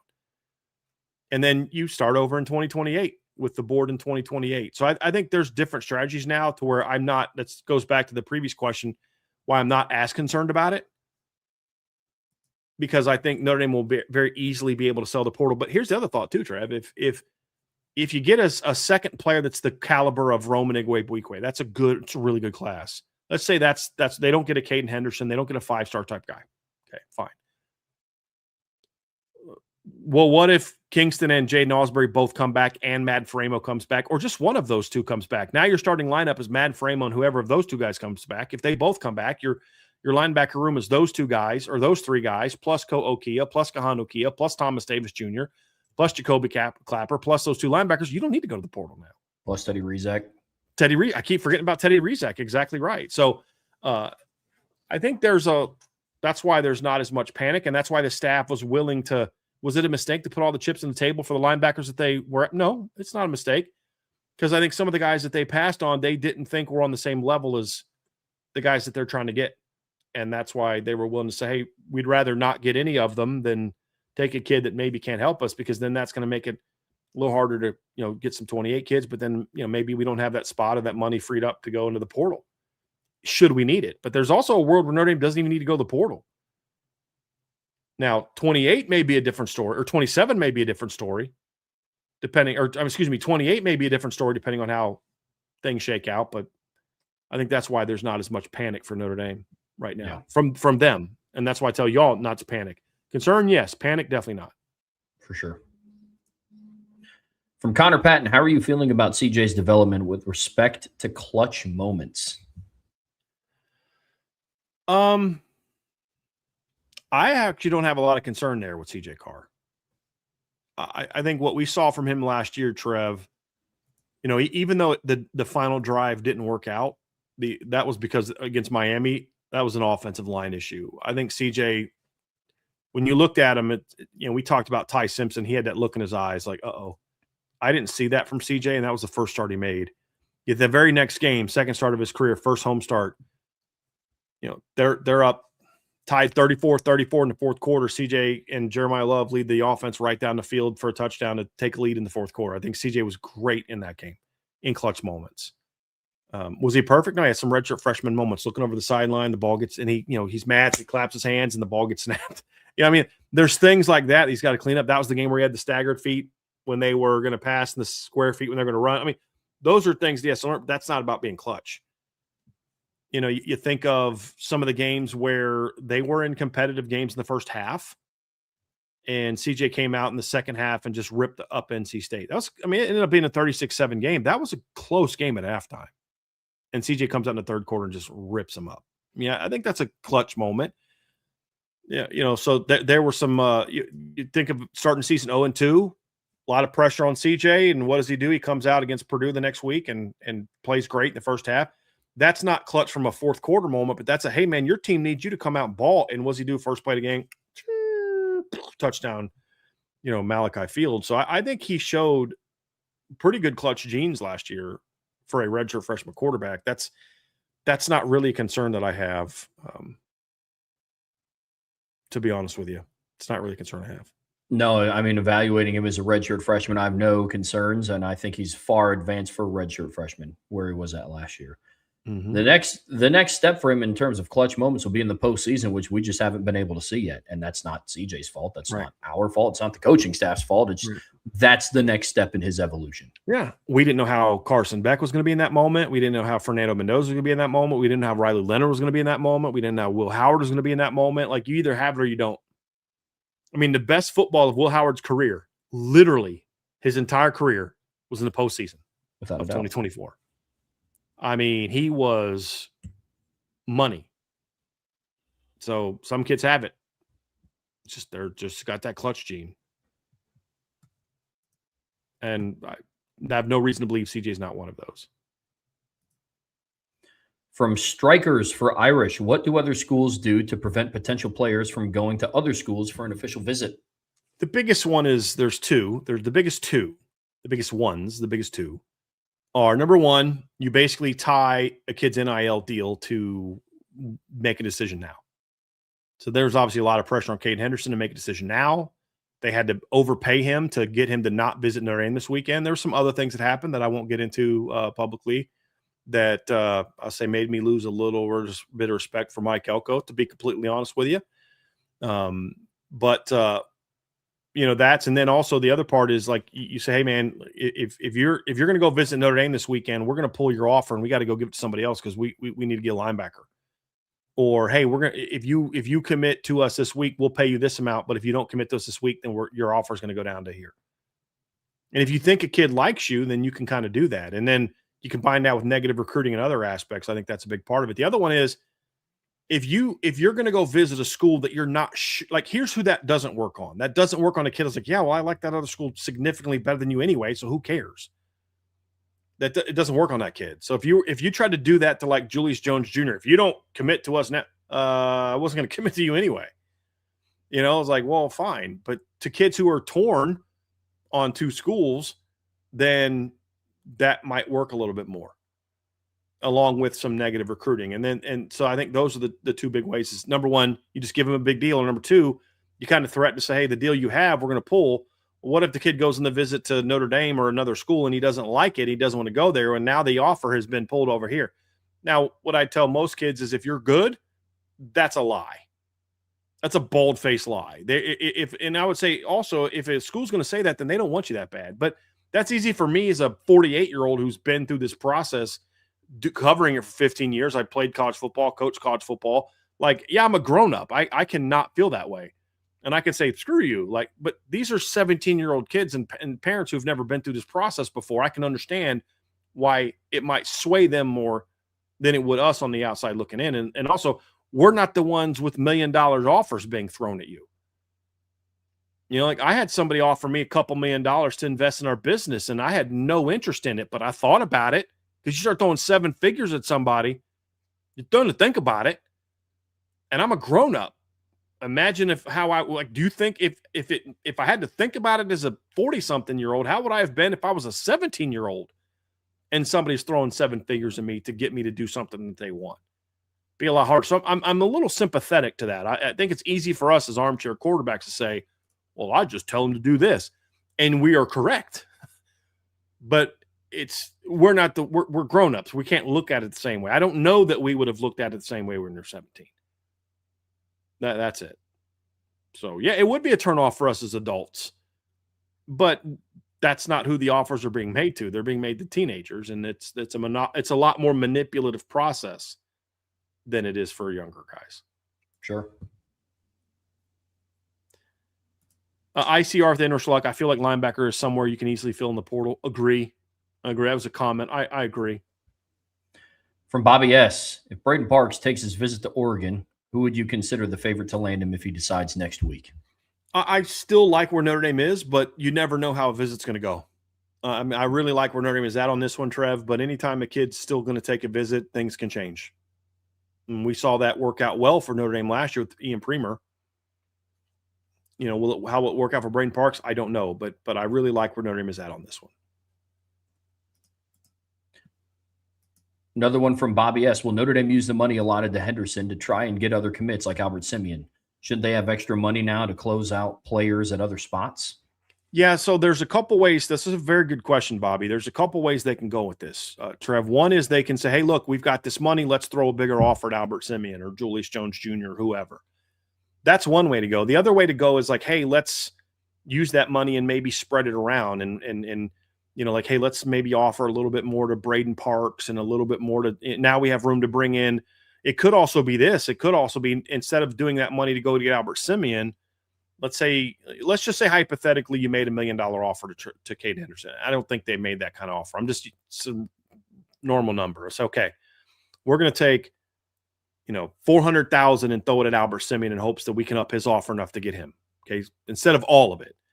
Then we're going to take maybe $200,000 and try to get a little bit more to Braden Parks in hopes we can get him. And then we're going to use the extra $400,000. We're going to use $250,000 to up Tyler Alexander's offer. And then we're going to throw a little bit more over here on maybe you have a committed kid who has a school coming at him with a lot more money, and then you throw a little bit over there. Like, you know what I mean? So like instead of using it to impact one recruit, you try to use that amount to impact 2 or 3 recruits is another way to go with it. Like the other way I would say is, does this mean they now have room for a third D tackle? Because whoever you get a linebacker is not going to cost you as much as what Caden Henderson was going to cost you. You know what I mean? So that's the other part of it too, is it's not as simple as just they were going to pay him $1 million and you do that, right? So like I just broke down how, that sounds good. You get 400. Well, okay, but what's the money you're going to give to the linebacker that's going to replace Caden Henderson in the portal? So that's real. So then it's like, okay, well, it was $1 million, but now that kid's going to cost you $300,000. So now you only have $700,000 to throw around with other guys. So there's different ways to go at it. Usually it's a combination of some of this money is going to go towards the kid that we're going to get to replace him, which if you're going to flip a kid is going to cost you more to get him to flip. And then some of the other money is going to go to maybe up in the deal for this kid, or now you have room to maybe take a third kid here when you were only going to take 2 because you had to have an X amount of high dollars, pledged to this linebacker or this kid over here. There's a lot of different ways that works. Usually it's going to be kind of spread out a little bit, but with a good chunk of it being reserved to replace the kid that you ended up not getting. In this case, it'd be Caden Henderson. That makes sense. From Coleman Smith, I'm kind of shocked that Notre Dame stopped recruiting Osani Gales. From your knowledge and probably 99% of the world, would you not want both if you made the visit? I think Coleman, I'll say this to you, my friend. Sometimes you look at this stuff way too black and white. And it's not so much as simple as, just stop recruiting them. Wouldn't you want them both? Well, sure. But what's your bigger need right now with the resources you have? Notre Dame, contrary to Dabo Sweeney's accusations, they don't print their own money. There is a limited source there. Notre Dame has also been very adamant that they're going to spend more money on retaining their current roster. And you're going to need a lot of money next year to retain your current roster. You have to think about that. If you give all this money to get this recruiting class What money are you going to have for your returners next year and to keep your team together? I'm curious to see how that's going to work. So sure, like if I'm trying to win a recruiting battle, yeah, I'd love to have Asani Gales. And if Notre Dame wanted to take him, I'd be fine with that. I also don't think it's necessarily that they stopped recruiting him. I don't think they thought they were going to necessarily get him. So instead of it continuing to invest that time in there, you're trailing Alabama. You know what? We haven't done. It's an IMG kid. We don't do great with IMG kids. Let's use that money somewhere else. Maybe they use that money to then say, hey, let's up the ante to Caden Henderson or Albert Simeon or, Roman Igwe or Braden Parks. I mean, that's the other thing is if I were to tell you that the money they had allotted to get Asani Gales, they're now using to try to make sure that they get Braden Parks and Roman Igwe and Albert Simeon, would you not take that trade-off? So that's the thing you guys have to look at it from that standpoint. Is this not as simple as you offered this guy X amount of dollars, why wouldn't you just take him so you can have 3 studs? Okay, that's fine. But what about the rest of your class? What's the bigger need? A third receiver after getting 5 last year and 5 dudes? Or is it more important to say, hey, we need to get a second D tackle? Or we're O-line you. We're going to use that money to go get a 5th stud offensive lineman. So it's not as simple as, do you want Asani Gales or not? Well, of course they want Asani Gales. But it's not that simple. That's my point. That's fair.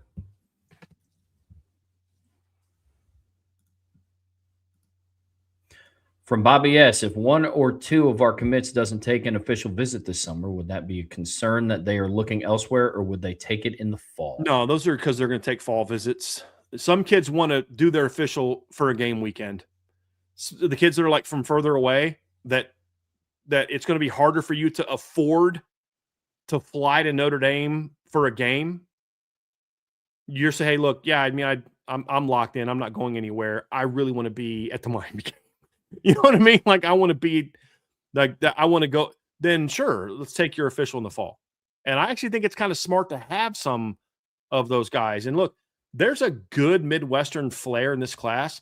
There's not quite as many Northern kids in the class this year as there were last year. Oh, sure. Especially when you start factoring in the guys from last class, like Grayson from Pennsylvania, a bunch of offensive linemen from like Michigan. All 6 of your offensive linemen were Northern kids. Your top 2 DBs were Northern kids.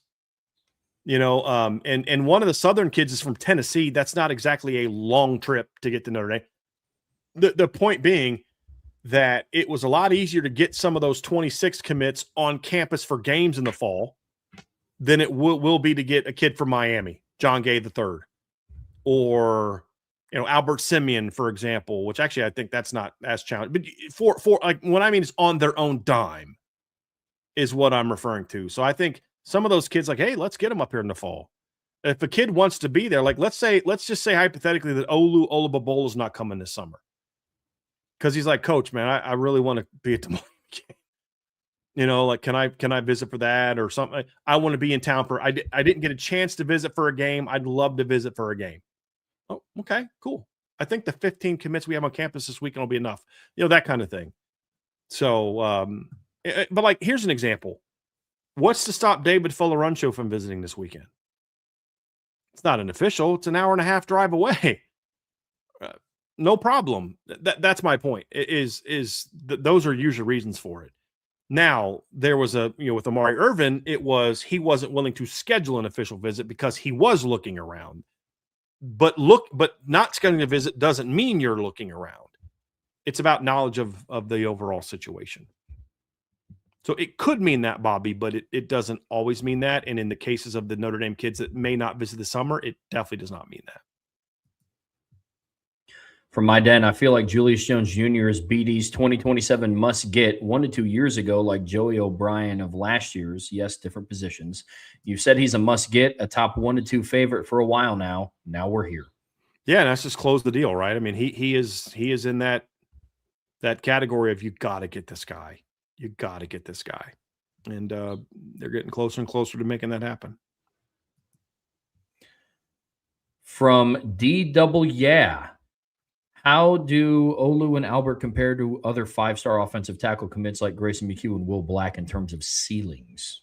Oh, I think Olu is very similar to those two guys in regards to ceiling. I think Albert is very similar. I think Albert has as high a ceiling as anybody they've landed, in my opinion. The difference between Albert and the other three is Albert's ceiling is that high at multiple positions. I don't know that his ceiling as a tackle is as high as Olu, Grayson, or Will Black. I think he could be a very good college tackle. Very good. But, that's late first round draft pick, second round draft pick. Very good. I'm not saying that's I'm just using example. Whereas a guard, he's a top 10 to 12 draft pick.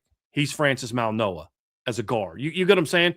Where Olu and those guys are the opposite. They're more top 10 pick as tackles, but maybe late second, late first, early seconds as interior players because their game doesn't project as well. Does that make sense? So their ceilings are equally high across the board. They're all elite talents. It's just they're built a little bit different. Yeah. And I think the biggest difference between the floor is the difference between the four of them. Yeah. I could see Albert's ceiling as an offensive tackle, kind of like Liam Eichenberg was. Yeah. Like a very, very good offensive tackle, but he's not going to be a certified first round pick type of deal. I get that.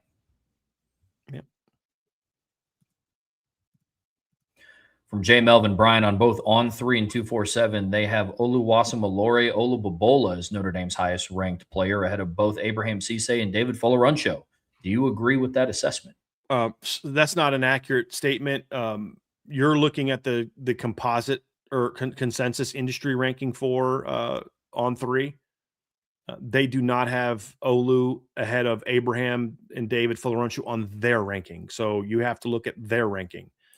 For their ranking, David Folarunsho is their top-rated player. And I don't know that I would necessarily agree with that. I think Abraham Cisse right now is a little better prospect. David, it's about upside. I think when you start putting in David's upside into the conversation, I think that's where you start to get he may be the best guy. But I don't often do a best overall player in the class ranking.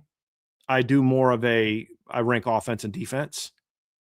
So that's kind of where I'm at. But I think when I look at the offensive class as of right now, Trev, I think that again, just looking at it right now, I think your best offensive player today is as a prospect is either Olu or Champ Mons or Lathan Wissington. I think those are the three that I look at right now, the guys that are in the class as the three best guys in the class on offense. That's just kind of where I'm at on those guys. Defensively, I'd probably have Abraham Cisse or Xavier Hassan as my top guys in the class right now. Now David is right with those guys from an upside standpoint, but those would probably be my two best right now from a ranking standpoint. But they're all very, very good. For sure. From ICURN with Irish Luck, do you think CJ could have a stat line like Darian Mensah at Duke last year, or was Mensah's line because he had to carry Duke on his back? And CJ won't have to do that for Notre Dame in the regular season. Well, I think both can be true. I'm not saying it will be true. I'm saying both can be true. When I would say stat line, could his raw numbers be similar to Darian Mensah's? Yes. Yards, touchdowns, interception, quarterback rating. Sure. All those things could be similar. Actually, no, I don't think quarterback rating will be similar at all. He won't do it on 500 attempts. There's a debate I was having in the chat with Spencer, one of the Miami fans, saying that he predicts that CJ Carr's yards per attempt is going to go all the way down to 8.5 because teams are going to focus on stopping him now. And I think that's a terrible take. And when have we seen a guy's yards per attempt average in the same system go down a whole point from his redshirt freshman year, redshirt sophomore year that where you're not calling for him to regress as a player? Well, the teams are not going to stop the run focus on the run as much. And the problem with that line of thinking is that you're assuming that everything else stays the same. You're assuming that the receiving core is the same, that CJ's the same, and the offensive line is the same. They're just losing running backs. Well, why are we making that assumption? Because that's the only way logically you can say that that's going to be the case. Because what I would argue is, yes, they're not going to have Jeremiah Love and Jadarian Price. Still have good running backs. Yes, teams are going to focus on them more. But you know what's going to be different this year? Way better offensive line, likely an all-around better receiving core. And you're not going against freshman version of CJ Carr. You're going against sophomore version of CJ Carr. So why are we assuming that everything else is going to stay the same, except the running back is going to be worse? So then CJ is going to be worse. It's a bad argument, especially to say like, okay, I think last year was at 9.4. He's going to drop to 9. But you're telling me he's going to be a half yard behind Sam Hartman because he doesn't have Jeremiah Love and Jadarian Price anymore, and because defenses are going to focus on him more? It just kind of seems illogical, or maybe not even illogical. You're assuming that nothing else about Notre Dame gets better this year. That doesn't make any sense to me. That's what you have to assume if you're going to say he's going to drop a whole point, not slight drop, a whole point, a whole yard per attempt. That's the argument. He's going to have the same yard per attempt as the flipping kid from Rutgers last year. That's what you're telling me. That doesn't make any sense. You're also assuming that every single defense is going to only game plan for CJ Carr. Last year, I watched DeAnton Lynn game plan for CJ Carr while they had Jeremiah Love and Jadarian Price in the backfield. Boise State did the same thing. Exactly. Yeah, I mean, we're assuming all of those things. I assumed last year that Leonard Moore was going to end with 1, maybe 2 interceptions because nobody's going to throw at him. And I watched countless teams consistently target him every time he was on the field. So we're assuming a lot here. I'm with you. I don't think all of that's a foregone conclusion. Yep. So, yeah, I just back to this question. CJ won't have to carry Notre Dame the way that Darian Mensah had to carry Duke. I think that's a very fair thing to say. That's why I think the difference is going to be the attempts, the yards per attempt will be a lot different. But I could see somewhere in the baseline of that. I don't know that CJ is going to throw for 3,900 yards in the regular season, though. That's the one I don't necessarily. I don't know that we're going to see that, Trev. I don't know what your thoughts are on that, but I don't know that we're going to see that. I mean, heck, Jaden Daniels in the regular season for now. Darian Mensah played two extra games. Didn't he also play in the bowl game? I think he played in their bowl game because he wasn't going to leave. I think, right? He was planning on coming back, I believe. Yeah, he played 14 games last year also, by the way. But, I mean, look, Jaden Daniels in 12 games in that great year, he had only threw for 3,800 yards. I say only, but like he didn't put up Joe Burrow numbers. Go ahead. No, point being, if CJ Carr throws for 3,900 yards in the regular season, he's averaging 325 yards a game. Average. The thing that everybody kind of forgets about consistently is how many second halves he will not be playing in. But he's not going to play in the second half against Rice. Just won't. I would be shocked if he does. I would be shocked if he played in the second half against Purdue. I would be shocked if he played in the second half against, depending on how the Syracuse game goes, the Syracuse game. I don't know how the North Carolina game is going to go. So we're talking about CJ having to get 325 yards a game average in like 3 quarters. I don't know if it's going to look like that. Partially because ICRN, because he won't have to carry Notre Dame the same way that Darian Mensah had to carry Duke. Exactly. That is a factor in that. So that's where I'm at. From Breezy 2313, might have been talked about, but what happened with Amari Irvin? Why did the decommitment seem so obvious? I don't think that those around Amari Irvin wanted him at Notre Dame as much as Amari Irvin wanted to be at Notre Dame. That's the difference. And Trev, I told you, I think a few months ago, and if I didn't tell you, you can say you didn't tell me that, but I believe I told you, I know I told Sean months ago that I'd be a little surprised if Amari Irvin ended up in this class. I just always felt that his dad was going to be eventually an issue. And that's exactly what happened. So, Amari's respectful of his dad and follows his dad's advice. And now he's going to go to Virginia Tech, which is not a bad place for him to go. But Notre Dame did not drop him just because. If Amari Irvin did not want to take visits anywhere else and wanted to stay committed to Notre Dame absolutely would have kept him committed in the class. 100%. Matter of fact, they turned down kids that wanted to commit. There's a kid that committed to a really good Power 4 school this in May that tried to commit to Notre Dame in April, but Notre Dame said no because they were going to hold a spot for Caden Henderson and then Roman Igwe-Buikwe and then also Amari. Had Amari decommitted right away, they would have taken that kid. So this is a very different situation than the situation with his brother, because the brother had no option. He had to leave.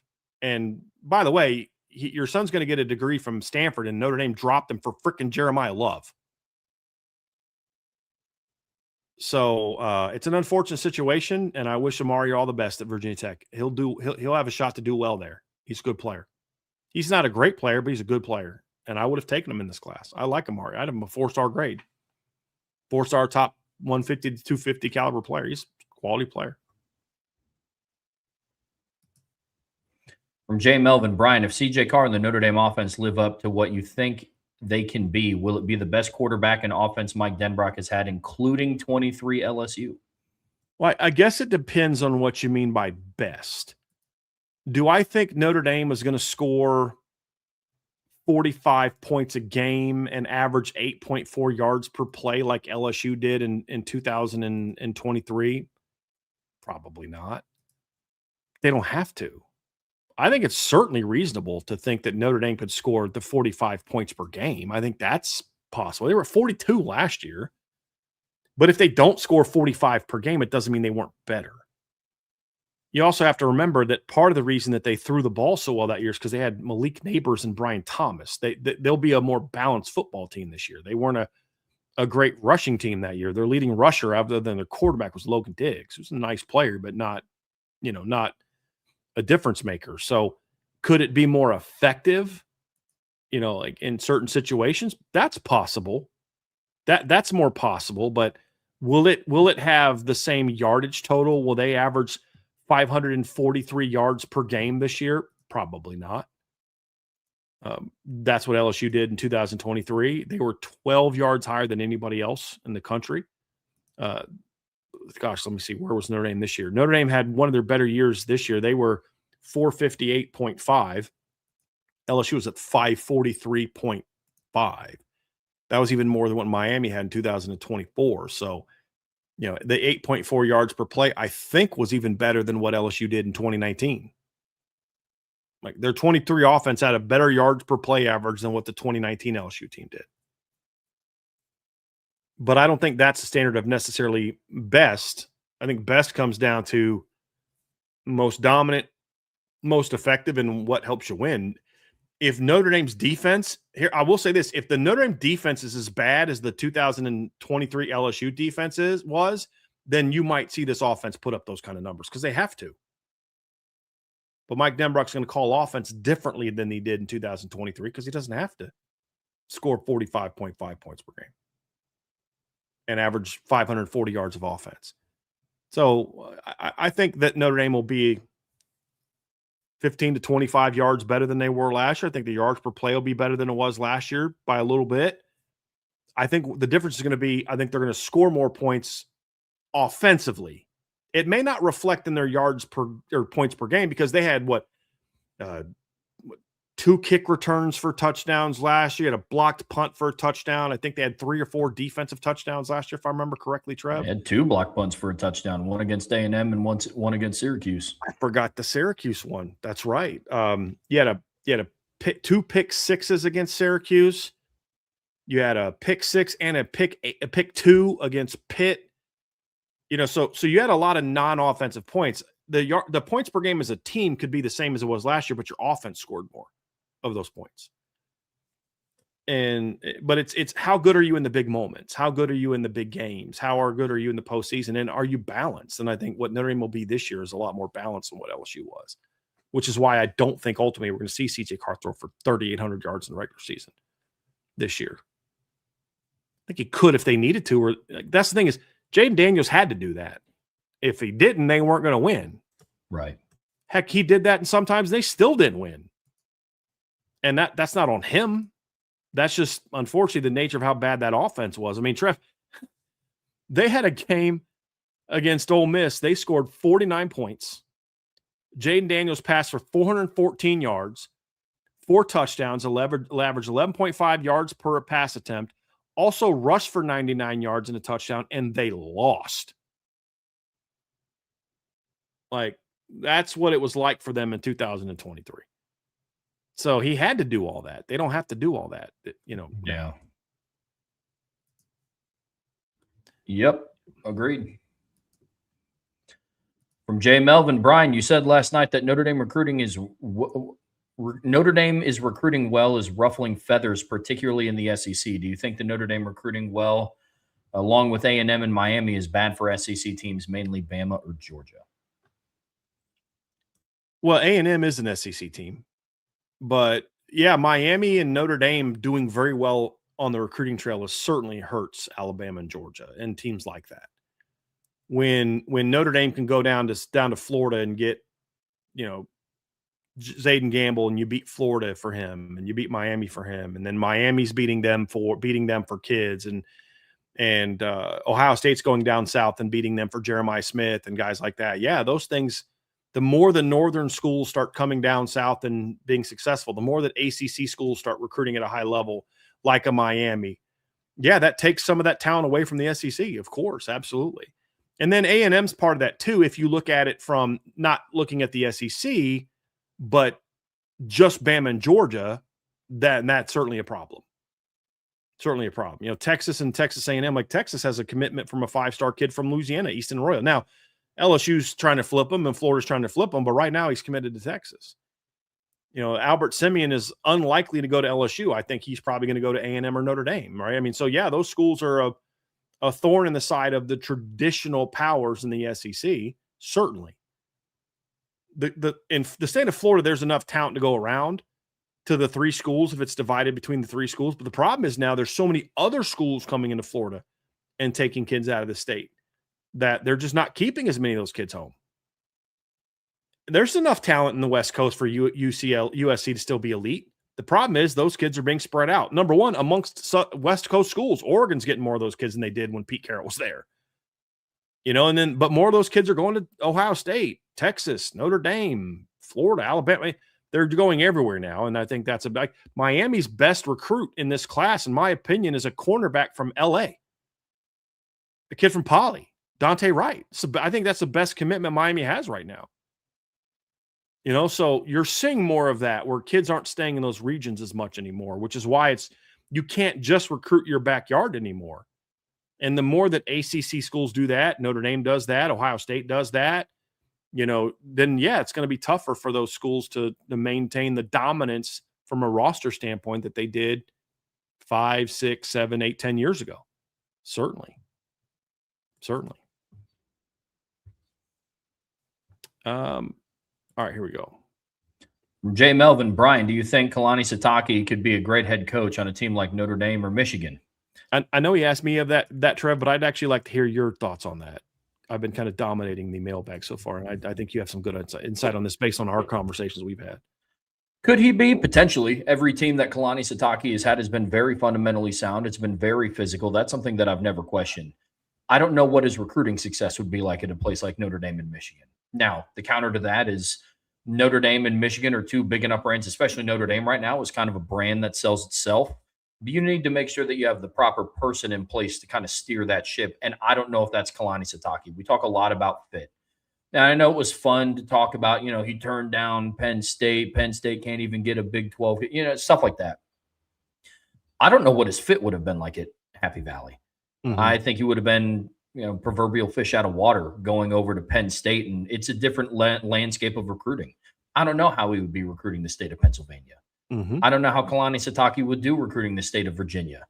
If you have the backing of a place like Notre Dame, I think it would be decent, but I think his fit and one of the reasons why his self-awareness led him to stay at BYU, I think that was the right choice for him. I think if he went to a school like Notre Dame, he would have the occasional 11-win season, but more times than not, he'd be like an 8-9 win coach. And there'd be some wins that we've seen under the Marcus Freeman regime wins on the recruiting trail that I just don't know if they would have gotten with Kalani Sitake if he was their head coach. So I think he would have been fine. I don't know if he's a championship caliber head coach, though.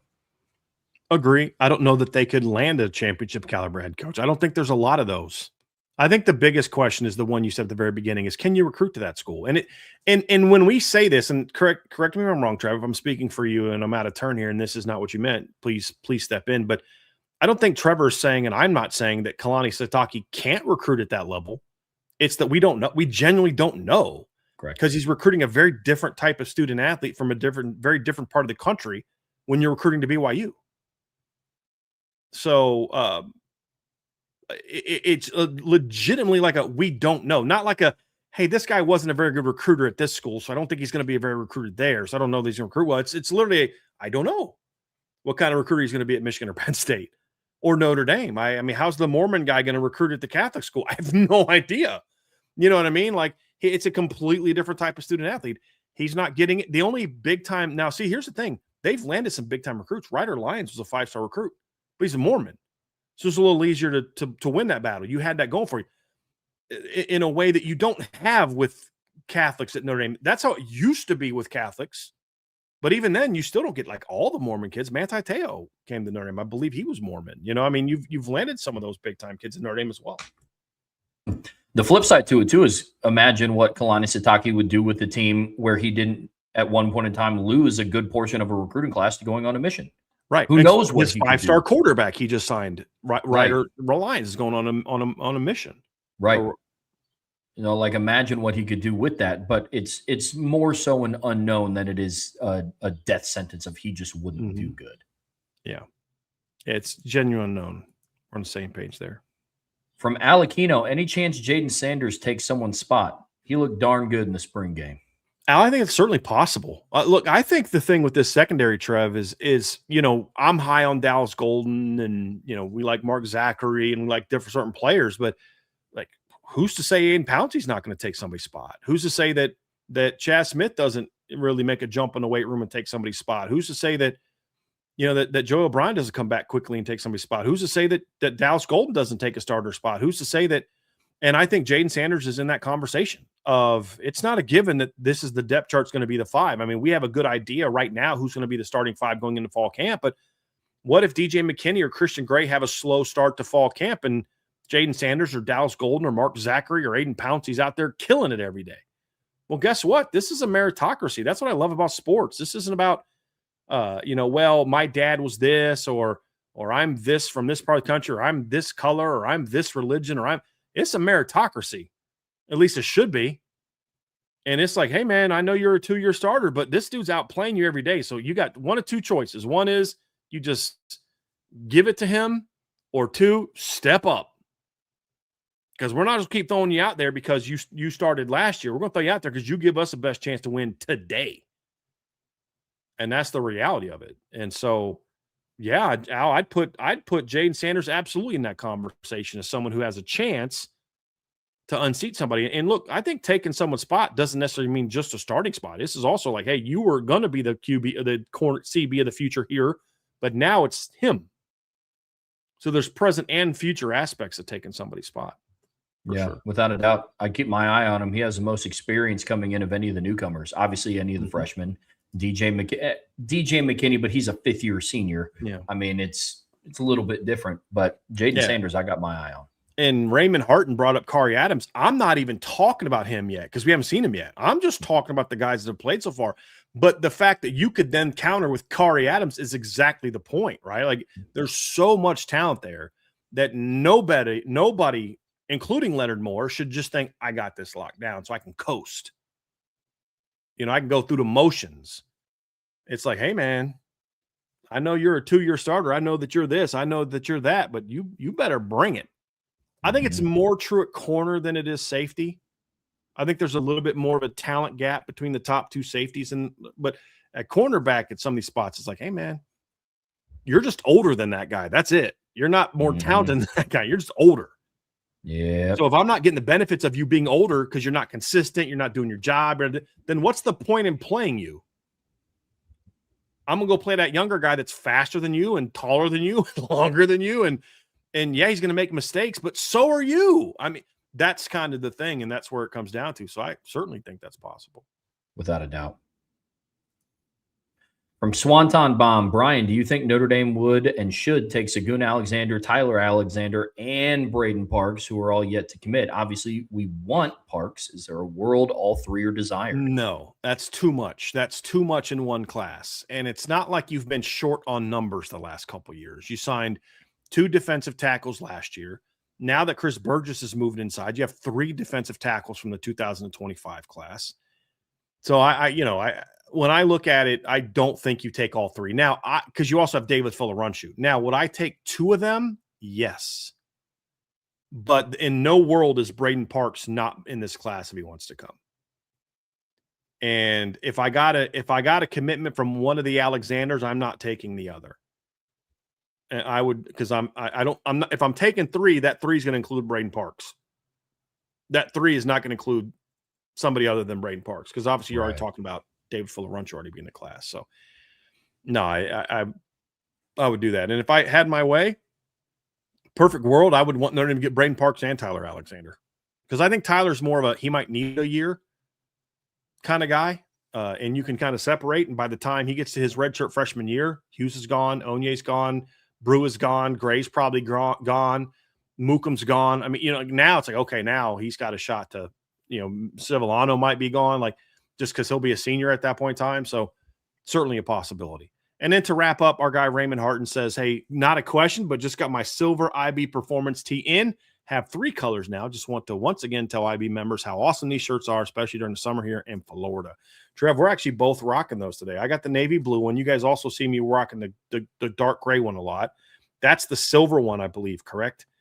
I've also worn the green one. I think Vince has as well. I got you a green one, right, Trev? You've worn that one before. Yeah, I have multiple of every color. And then there's a white. I just finally bought myself a white one, Trev, but I just haven't been able to bring myself to wearing it. Oh, if there's a white one, I'd rock it. Okay. That's sure. I will get on that. We'll chat after the show. But yeah, I appreciate that, Raymond, very, very much, man. Appreciate that very, very much. Swanton Bomb did have a quick follow-up. Said, of the 2 Alexanders, Tyler is more interior like Parks. Segun is more like Fuller-Runshoe, but Segun at least appears to be the superior athlete. Do you still prefer Tyler? Yes, because I don't need Tyler Alexander to be a superior athlete for what I'm asking him to do. Right. Lewis Nix was not a superior athlete to Sheldon Day. Right. But I'm asking him to do 2 very different things. I'm asking him to go over the center and say, dominate that guy and eat up 2 blocks all day. You're asking Segun to do a lot of what David Fuller-Runshoe does. Now, you could play them together, but you lose something. You lose that power aspect of it. So, and again, if they get Segun and David, I'm thrilled. They're both 2 really, really good players. There's not a 2-man combination I'm not going to be happy with, taking out my disappointment of not getting Braden Parks in theory. Right? Let's say they don't get Braden. I think I like where they are. But let's say in theory, they get Fuller-Runshoe and Segun Alexander. Am I going to be happy? Heck yes. If they get him and Tyler Alexander, heck yes. If they get him and Braden, even more of a heck yes. Like any scenario, they're all really good players. But if you're asking me my preference, I care more about building the proper roster. That's what I care about today. What's the need? I have a greater need, in my opinion, for a Tyler Alexander than I do a Segun Alexander, in my view. That's where I'm at. Now, Notre Dame may feel differently, depending on how they view Segun. They may view him as more of a true hybrid and feel justified in taking him, but I don't know if that's going to necessarily, because now you're talking about bringing in 7 defensive linemen. I don't know that that's necessarily a need. That's why I wouldn't take all those guys, but it's a fair question. I mean, but it's just not. I wouldn't go there. So that'll do it, Trev. Should take us out of here. Folks, that'll do it for us here today in the Irish Breakdown Podcast, brought to you by our friends over at FanDuel. No IB Nation sports beat tonight. The South Bend Cubs have a doubleheader. So Brian and I will be back tomorrow, 1 p.m. for the Friday free-for-all mailbag. And then after that, I believe IB Nation Sports Beat's going live with Sean, Jesse, and Vince for their mailbag, which was actually supposed to be today. So tons of mailbags coming your way on your way out of this show. Be sure to hit that like, hit that subscribe, hit that notification bell. Be sure to share this podcast with your friends, family, anybody that you know loves Notre Dame and college football as much as you do. But as always, the best way to support what we do here is subscribe to the premium message boards at boards.irishbreakdown.com. So until tomorrow, that's Brian. I'm Trevor. See you back here very soon on the Irish Breakdown Podcast.